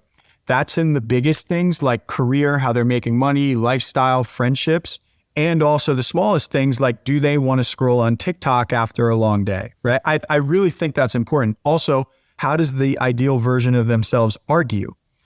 Getting clear on their ideal version of who they want to be in all these different areas of life. And then you get to check in with your preferences. Does that person's vision inspire me, and do I like it? That's it. If yes, okay, amazing. Like that sets you up for the next steps. If no, well, it's not like it's bad to stay in the relationship, but you're probably not going to be satisfied in that relationship. Like so cheating yourself? If yes, and what's that? I said you're like cheating yourself a little bit. A lot of people stay in relationships because it's actually them getting to avoid becoming the person they want to be because they're afraid of the work that it takes to become who they want to be. And if you're investing in a relationship, it's like that's not working and not making it easier for you to be who you want to be. It's like it's a really effective form of resistance. And we have all these moral things around like being a good person and like healing and like, so in the pursuit of being seen as a good person for staying in a relationship, a person gets to abandon themselves, Yeah. So, and I only know that because I have done that the most. Like that exact thing I have done.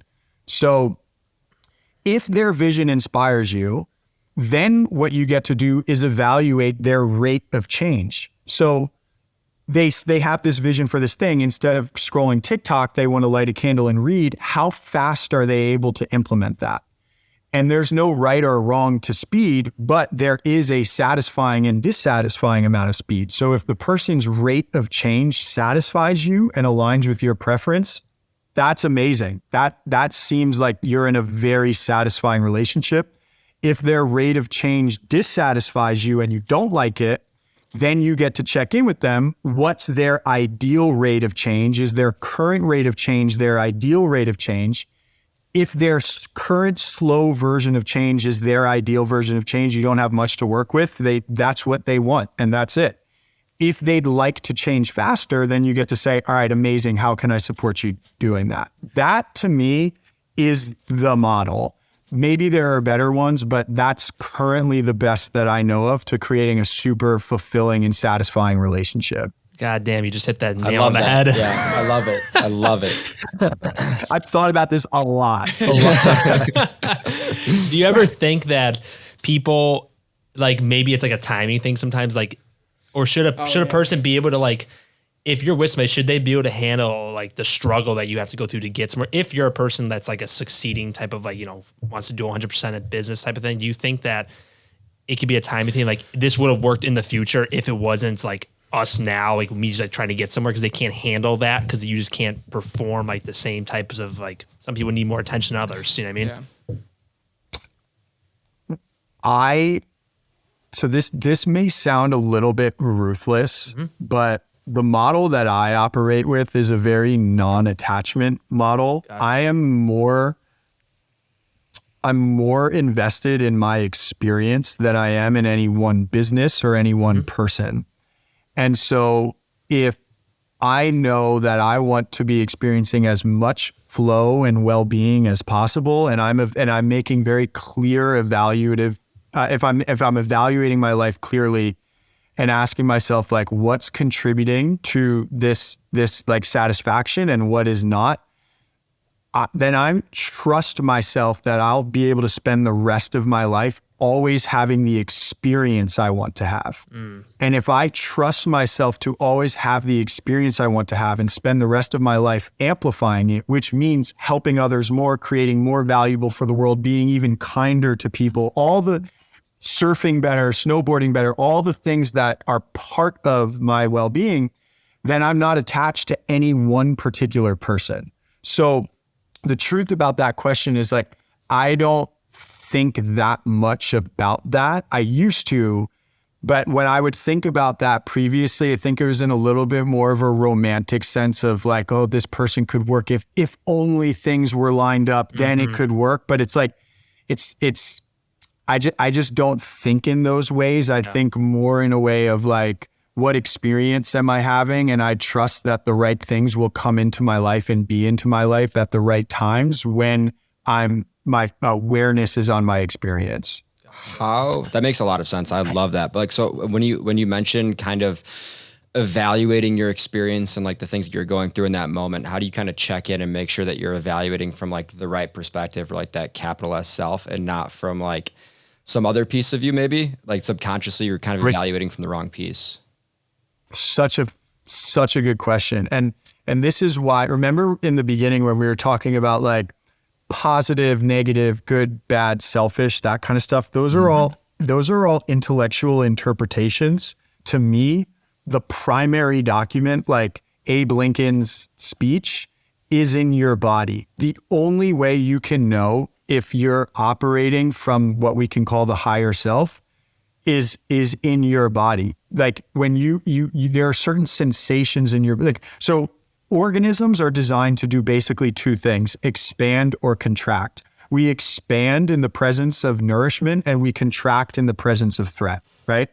I don't personally, I can't say that one is better than the other. I can't say that expansion is better than contraction. I can't say that love is better than fear. It does seem likely that love and expansion contribute to like longevity and supporting life more so than fear or contraction. But if you're to say that they're good, you'd have to be relying on the assumption that life is good. And I can't know that. I can just know that I like it. It's my preference. You know what I'm saying? So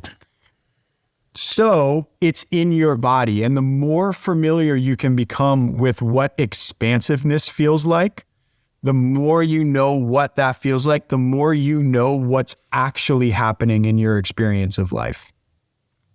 Draws like a lot of similarities, I feel like, with like Zen Buddhism, of like just kind of like everything like right now in the moment, of like kind of like your preferences in the moment and not thinking too much about future or past. It's just like, how do I feel right now type of thing. Do you follow that kind of idea at all? My perspective is that the closest to the truth of reality is what I feel in my body right now. I don't know that that is the truth of reality, but I think that that's the closest that I can get to it. I'm a person, like, I love my past. I love where I grew up. I love the fucked up shit that I've experienced. Like, I think the fucked up stuff I've experienced have been like a really unique collection of things and like makes me unique and all that. So I love all that. And I operate with the perspective that I can't know that I actually experienced those things. I can't know with 100% certainty that I didn't just plop here right now on this podcast and somehow I'm constructing this entire narrative of who I am. So if I can't know that, the only thing that I can really kind of know is how I feel right now. And that's the thing that I'm mostly going with. How do I feel? And then I ask, do I like it? Yes or no? If yes, what seem to be the things that I'm doing that are contributing to this? And when I'm saying doing, I'm also including what perspectives am I applying to the world? What ways am I seeing the world that seem to be contributing to this experience in my body?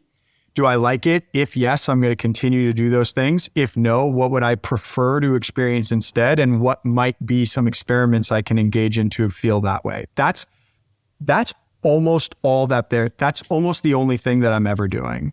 It's like the big secret. Yeah, literally. It's so simple. It's so simple and so enjoyable. And I haven't yet had an experience where it doesn't work. Kind of going back a little bit to when we were talking about more relationship, right? And finding out the right partner and everything in your life too. So one thing, just from a personal perspective, I've fallen into a few toxic relationships here and there. Okay. Call it how it is. I'm not the best picker. Okay. With that being said, right. And I've encountered this before and I'd like to hear how you think I should solve this. Yes. Every time I come across like a genuinely fantastic woman, like checks off all the boxes, I just get bored. I just sabotage it. I just am like the worst part of myself in a sense. I don't like it when I look back on it, but in the moment I'm like, whatever. It's not that big of a deal. I don't know why I do that, but like, I feel like others have that similar experience, you know? Sure. I love this. So what boxes does she check off? Well, just, What's her name? well, I would say in general, like, in terms of like a kind woman, someone who can, who's very family oriented. She's got a good group of friends. She believes in everything that I'm trying to do. Kind of meshing with the similar values, but also is like there for me when I need it. And then I, for some reason, just reject that because I guess I'm not used to it, but I don't know. What boxes isn't she checking off? The chase. The chase.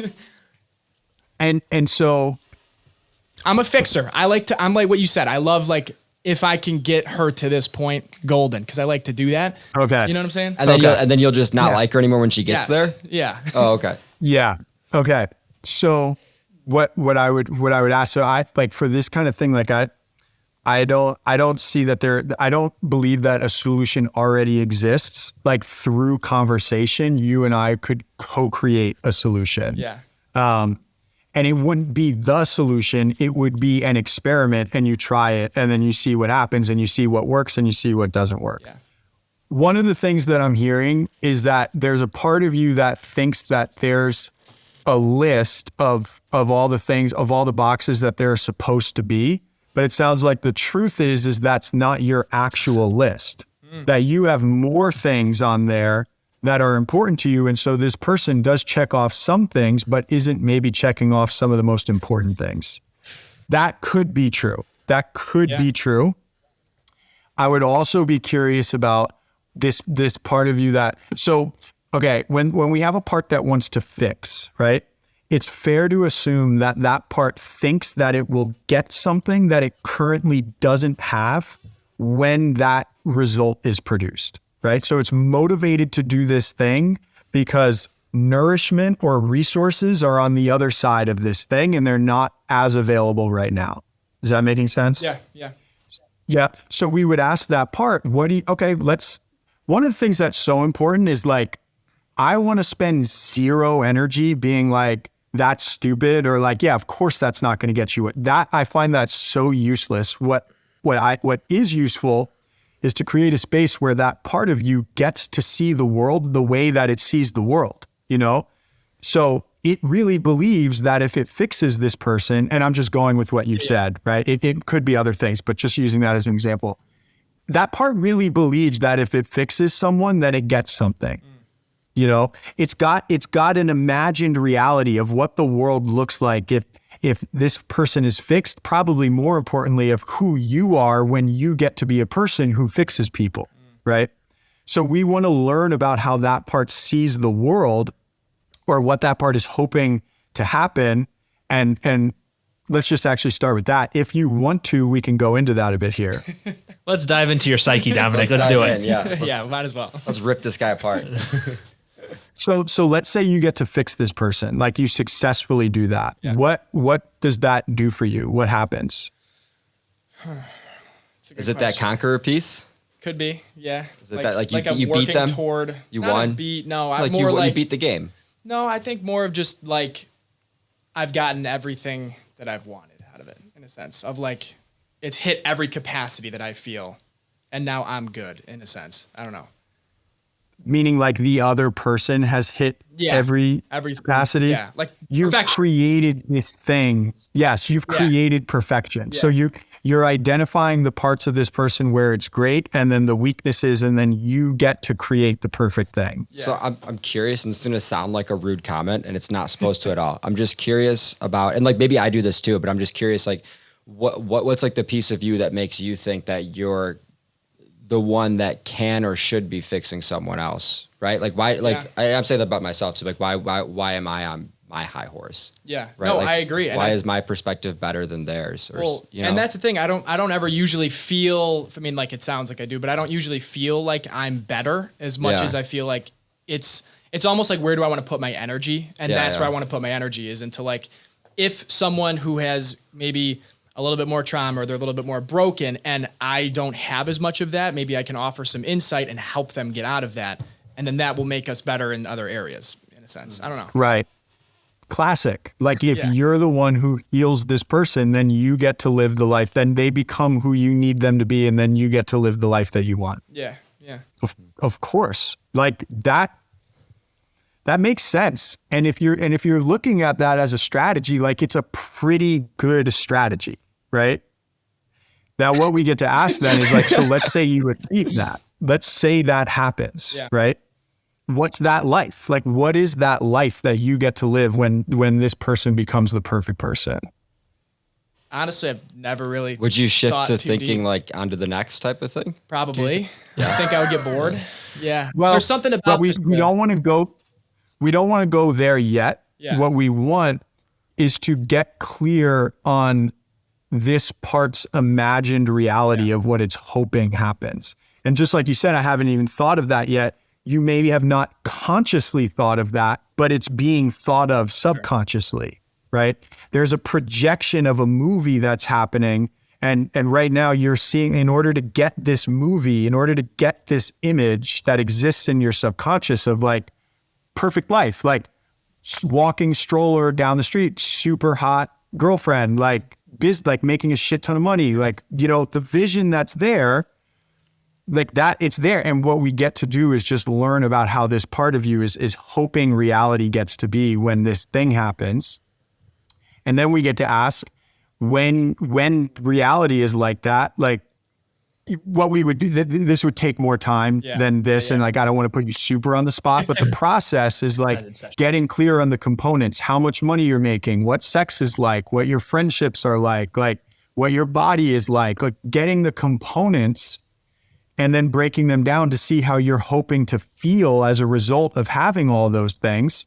And then see that there's this part of you that's using a strategy. So let's say you get all those things and it's confidence and it's joy and it's whatever, right? Confidence, joy, groundedness, peace, calm.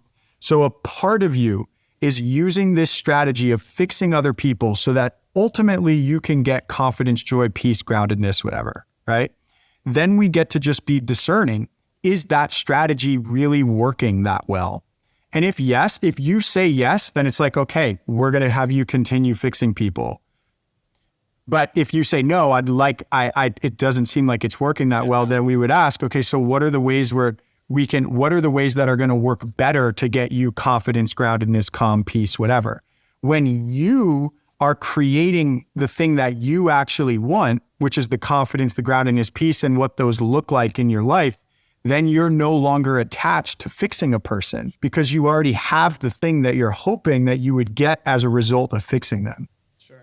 Yeah, that makes a lot of sense. And honestly too, though, I will say one of the things I almost wonder, because I think I may almost create that reality in my head before it's even real. Like I'll create this ideal world. Yeah, pedestal, I guess, in a sense. Yeah. That's what like everyone does, especially like in that like romantic, like 3-month period or whatever. You're like, you put them like on this pedestal, and then like they say like who was it? I forget his name, but he said like, you know, like what do you do when like, you know, they show their clay feet or like their Achilles, or, you know, their thing, they're like that one downfall. It's like, you know, they're like they were a god, and then they show like their flaw, and you're just like, oh my God, now what? Yeah. Well, that's the thing too. And like I did that.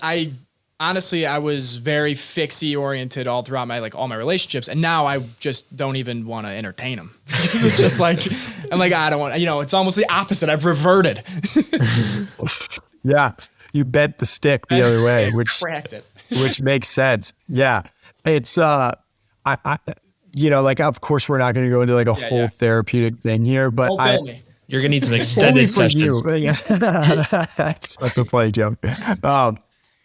I would just say that you see though how we like created a space for this part of you to just have the experience it's having. Yeah. You know what I mean? Yeah. Like without intervening with judgments or like what's right or wrong or accusing you of doing something stupid. Like it's just allowing yourself to see what's there. Yeah. That process makes it so that more subconscious information will enter your conscious awareness. When you're judging that part of yourself, it remains in your subconscious, and then it's harder to change. So we're by doing that, we're setting you up to have more awareness of what's happening. And then with more awareness, you can make better choices, more informed choices. Breaking it down, analyzing it, and be able to see what the patterns are, I guess. Yeah. What the motives are. Yeah. Motives. What the motives and the goals are, you know, and taking a non-judgmental look at what their goals are, because all of us right now have goals and we could judge all of our goals. Like we all are doing that. We're all operating with thousands of goals at once with these different parts interacting. And like, we can either judge them and hinder our growth, or we could get clear on what our goal actually is and then learn about those other parts of ourselves and what their goals are, and then make more conscious choices about actions to take to get our goals. Hopefully that helps somebody. Incredible. That was awesome. I love it. Yeah. Yeah. No, it makes a lot of sense, just like framing it that way. I know that like there's a lot of these like big practices happening right now, or like things that are like becoming more trendy that have been around for thousands of years, like meditation, journaling, things like that. I know that you're big into like journaling or writing or whatever you might call it. And how does that fit into your day, especially with everything we've talked about? And like, how do you kind of prompt yourself to think about these things and to write about them? Or do you just free flow? What I use writing for is to take concepts that seem compelling, that are interesting to me, and be able to communicate them clearly. So like that thing that I said, where about relationships in that model where you guys are like, oh shit, like that. Yeah, that makes a lot of sense. I've written that out thousands of times to be able to condense it into the amount of time that I was able to communicate it in.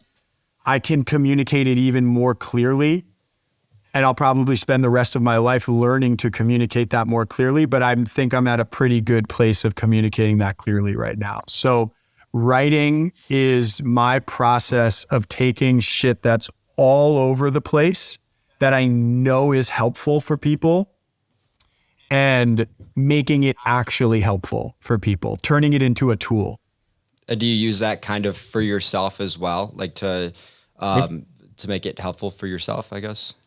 Yes, it is. It's helpful for me to see it more clearly, but honestly, what's most helpful about it is using my mind to help other people.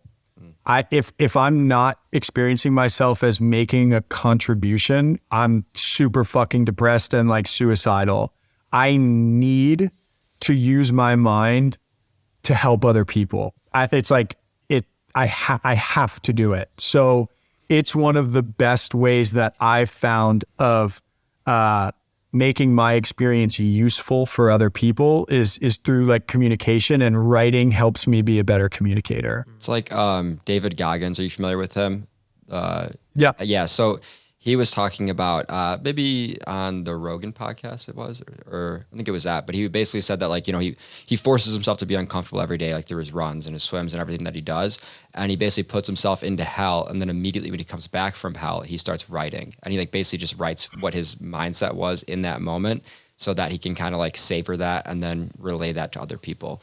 That's what that reminds me of. He's here to do a really interesting thing. I mean, like here as the person to teach us all what hell is and what pain is like a very fascinating role to play. I think that motherfucker is crazy, yeah, but I love it. Yeah. I love, like, so cool that a person like that exists and is driven to share his experience with us. I know you're not asking about this, but I do think that this is important. Just speak about is like with someone like David Goggins, I think it's with anyone, Jordan Peterson, any person, is to learn how to be discerning and selective about what information you'd like to integrate from what a person is sharing. Because a lot of times, like Jordan Peterson, for instance, like a lot of the times when he's speaking, he's like worked up and angry. You know what I mean? Yeah. Mm-hmm. And so then the perspectives that he's sharing, what he's actually sharing in a really interesting way, are the tools to be angry. But what a person thinks is that he's sharing information that like makes you powerful, smart man, right? So then a person internalizes the perspectives, and what the perspectives are tools to be angry, and then orients themselves toward anger because they don't know what they actually want. They don't know what feelings they want. So they don't know how to be discerning about what information they're integrating and taking in. Does that make sense? Yeah. So like with David Goggins, for instance, I think that I'm able to really appreciate him just as a phenomenon because I know what I like about him and what I don't like, and I'll pay attention to what I like and just like appreciate and love what I don't like, but not consume, not internalize what I don't like, what doesn't resonate with me about him. That's honestly a good point too, when it just comes to everything. Cause you know, not everything needs to be black and white. You can look at somebody, take good from everybody, take some bad pieces from everybody, and just appreciate 100%. People, I feel like, get that wrong sometimes. Yeah, it's so interesting. 100%. It's so interesting, like with politicians and stuff, people will just like blanket support one person and like everything they say, they're like, yes, that's it. Yeah. But it's like, I don't even have a friend that I support everything they say. Yeah. And it doesn't mean I don't like the person. It's just like, it's mind blowing that people could just like so wholeheartedly support someone they've never even met and everything they say. That's because people are so desperate for love, safety, and belonging, and politicians are presenting them an identity that they think if they can be this identity, then they get love, safety, and belonging. That's why people do that black and white thinking. They're so desperate for love, safety, and belonging, and they don't experience it. They don't know how to cultivate it within themselves. They believe that an identity or a persona is going to get them love, safety, and belonging, so they're fucking desperate. What's the right personality? What's the right thing that's going to finally get? And if a politician seems confident and charismatic, then they're like, oh, yes, this is the identity that I need to be. And like most people are living life like that. And like, I would certainly prefer the world to operate in another way, but mostly I just feel like compassion for that because that shit sucks. Like I've been there myself, desperate to present the right identity. That shit sucks. And it's really a confusing way of living life. Yeah, it's very exhausting. Just mentally draining. Yeah. I think we've all been there. I hear like a lot of like what like the things you talk about, they're very philosophical almost. Do you pull from like any like certain philosopher Stoics or anything, and stuff like something like that? Or do you mix a lot of stuff?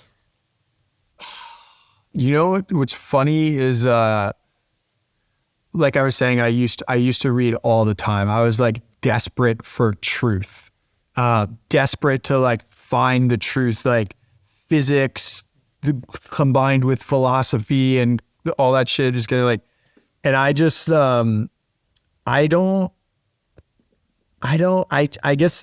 definitely don't do that anymore. I currently use my own experience as a form of storytelling and presenting that in ways that I hope are most digestible for other people so that they can look at themselves for their own experience. That's the thing that I care most about is people having an understanding that their experience and their preferences are their highest form of authority. So I know that that's like a kind of an annoying way of answering your question. And the truth is that thousands of philosophers and thinkers go into my perspective, but I'm no longer thinking through the lens of like what other people have said. It's kind of gotten me to a place where it's like, I'm more paying attention to my own experience and learning how to communicate in a way that seems most helpful to help other people do the same. Yeah. I think that that's like what I most appreciate about your work and the stuff that you put out is it's almost, I mean, a lot of the stuff that you say would take like forever to actually like dig apart and think about. Like your 30-second video, like it's such like it would be like such a loaded topic kind of thing where it's like you could meditate on that for a long time. But for the most part, your approach is kind of the opposite of what a lot of people are doing right now in the content they're putting out, which is almost like this idea of like self-help to death. Like it's kind of like so many concepts and like ways to live your life. And it's like, there's not enough time in the day to like test all of them or like get sunlight, do a cold shower, do this and this. But like really your approach is just kind of like, how does it make you feel? Like, I mean, try a cold shower maybe once, but like, don't hate yourself if you don't like it, that kind of thing. And I love that because it just makes it so much easier. Yeah, I love it. I love ease, and I'd love for people to have a way easier experience of becoming who they want to be. Like I really do think that it can be very easy and very fun. Mm-hmm. Now I think that most of the people who are putting out content, this thought occurred to me recently, and it's such an obvious thing, and I felt so stupid for like just realizing it. But I was watching someone's video on manifestation on TikTok. And this is kind of a shitty judgmental thing to say, but I was like looking at their apartment and looking like how they present. Like I was just like, I was making judgments about what their life is. And I had the thought like, well, if this person really had access to manifestation in the way that they're presenting that they have, wouldn't they have manifested different things in their life? Yeah. Mm-hmm. Which I know is a shitty judgmental thing to say, but it's like everyone is out here talking about manifestation and like, I don't know. I think so many people are creating content just saying the information that they think they're supposed to say without actually having become that person, you know? And I know that that's really confusing for people, but like, I just wish people could understand that like their experience, like where they are right now in this moment, what they have done is the most compelling, most important thing that they could share. It doesn't have to come from someone else who sounds smart and then you want to sound smart too, so you say the same thing. That's the thing about your content. I feel like when I was watching your clips, you don't give, they're not necessarily solutions always. You look into a way of diving into your own psyche and seeing what your own solution is. It's not a solution. Like there's no blanket solution for one topic. Like a lot of these, like, you know, self-help gurus are. It's not like work out and take a cold shower. No, but like you like have more like philosophical diving into your own psyche to see what is actually your personal solution to your personal life and your personal experience, because no one's the same. So it's like, I like that aspect of it. I really appreciate you recognizing that. I know that I've spent so much of my 20s were like, oh my God, like wake up at 5 a.m. and like cold shower, like, like this mental model I have to use, this mental model, this is how you get rich, this is how you do this. And like everyone is spewing all of this shit and I'm trying to do all of it. The most helpful thing that I ever learned in my 20s was pay attention to what's energizing and pay attention to what's depleting and do what's energizing and do less of what's depleting. That's it. And everyone has their own unique fingerprint of what's energizing and what's depleting. My experience has told me that when I pay attention to that, magical shit happens. When I'm paying attention into trying to do all this shit that other people are saying about what you're supposed to do, I'm frustrated trying to sprint through quicksand. Yeah, exactly. I mean, in a way, you know, you're right. Simplifying a lot of what you're trying to do in life, I think, is the most important thing. I mean, you see all these people reading like 700 pages books to get the perfect morning routine. Just set your alarm earlier. Yeah, Flynn posted a perfect one about that too with books. I showed you guys that video right before, right? I have the perfect book recommendation. Yes. How do you want to feel? Yeah. Which was like genius. I loved that so much because we're all in the same trap of reading all these, like, I don't know if you'd call them all self-help books, but books about just being a better person or whatever. And they all do just lead to the same place of ending up giving you more confidence or giving you something that you could obtain without the book, you know? Yeah. Because in general, most of the answers in the book you could probably find in like 30 seconds of Google searching. Yes. Yeah. You know, it's like, because really like you read this like huge book and there's 3 sentences you really like take in and remember forever. But mostly you just got confidence out of the book or something, or like confidence because you read even. You know, and I'm certainly not anti-book. What has worked really well for me is instead of asking, how do I do it? I ask, what do I want to create? What do I want to exist in this world that currently doesn't exist? And just a little piece of that, like when a lot of people hear that, they're like, well, this thing already exists. And I know this is so trope and a lot of people say this, but it's true. Like your version of thing does not exist. It's like you waking up this morning and pouring coffee in a peaceful, calm way is you creating something that doesn't currently exist in the world. Everything you do is creating something that doesn't currently exist. So when you focus on the what do you want to create? What's the vision? My experience has showed me that the how reveals itself over time. The right book happens, you know, and it's much more rewarding to be like, fuck, I have this specific problem that I would like to solve. I'm going to reach out to the coolest people that I know and ask like, hey, here's my problem. What do you think is the solution? And if someone is like, you know what, I read this book and it really helped me with this, boom, that I'm going to read that book, you know?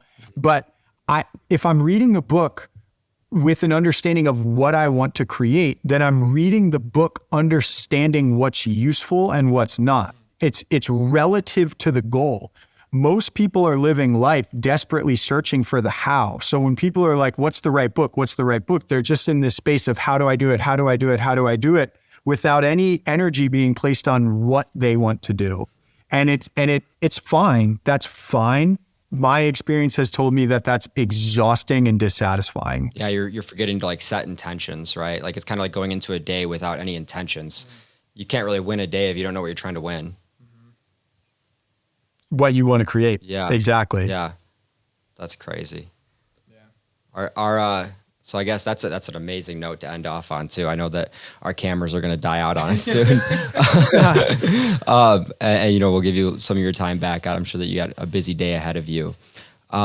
We really appreciate this. Yeah, I mean, this has really been my favorite one. This is my favorite one. Yeah, this has Hands been down. amazing. I knew that this would be a good one after just from me talking to you, Flynn. I was like, you guys are going to fucking love this one. I mean, it's just such an interesting person and so helpful to talk to. Great insight. Yeah, it's Really good incredible. insight. Yeah, I'm gonna work on some of that stuff. Yeah. Yeah. You have Kind of a funny thing, a really helpful book to read about all that part stuff is called No Bad Parts by Dick Schwartz, who's the creator of Internal Family Systems. I found that book to be highly useful, and it really, like with relationship stuff in particular, actually not in particular, but I could just see how you could easily apply the book to relationships. I think that seeing the world through the lens of parts is one of the most important things that a person could do in terms of increasing awareness and increasing capacity to create and be successful. Yeah. So that is a really helpful book. We're definitely gonna check that out. Yeah, I'm gonna check that out. And Flynn, so your socials are, I mean, I've watched your socials just blow up over like the past year and stuff. Like I found you originally, I think, on TikTok, and you're already like 5 times bigger than whenever I found your TikTok now. So I want to give you a chance to kind of, I know you work on the container, or there's like the container thing that you're working on, and then your socials. So if you want to kind of let everyone know what you're working on and where they can find you. Sure. Thank you. So my Instagram audience is a really engaged audience. Like, so this is somehow everyone who comments on stuff, I would say not everyone, 99%, super insightful. Like there's an awesome conversation happening on Instagram. And so if a person would like to be part of that, on Instagram, I'm at Flynn Skidmore. TikTok, I'm at Flynn.Skidmore. I also just recently started a newsletter, which I'm really liking a lot. So if you want to subscribe to my newsletter, free weekly stuff. And I'm also doing like short meditations and guided practices on there. But yeah, I would love for people to come join the conversations that are being had. Yeah, definitely worthwhile, everyone. Definitely worth checking out. Yeah, definitely. I found a lot of value in them. So Thank you. You're awesome, man. Yeah, I've loved this conversation with you guys. Like my favorite thing, one of my favorite things is like being guys like us, which I imagine like you guys played sports, and like, I love that we can say things like hot girls and speak about that kind of stuff in this like in this way that's like oriented towards growth and more love and well-being and joy. Like I just really appreciate being able to have this conversation with you guys the way that we did. I think it's not only is it cool, I also think it's very important for giving other men models of masculinity that aren't like corny, like sacred masculine energy, and aren't like, I just really like it a lot. Yeah. I agree wholeheartedly. Yeah, I think it's amazing. It's Yeah. a super healthy approach. And more people need to be doing it like this. So hopefully this, Hopefully, yeah, this inspires people like to I talk said about in the this more. beginning, hopefully this hits home for people watching. And if it doesn't, maybe you have someone that it hits home for, either way, subscribe, like, comment, subscribe, like, comment. If you got ideas for who we should have on next, let us know. But I'd like to have Flynn on again because I think there's like So much hours we can dive in. more that we could talk about, Definitely. I would love that. I think so. You guys are great at asking questions. And also I really loved your insight. Thank you. Appreciate it. Thank you Awesome. so Thank you much. so much for coming on. Yeah, we'll all stay in touch, and hopefully we can do it again. After Yeah. we finish up here, I'll tell you what we have to do with the upload and everything when we finish off, okay? Sweet. Bye, everyone. Awesome. Okay. See you can later, stay on, everybody. Flynn. Peace, guys. See you guys. The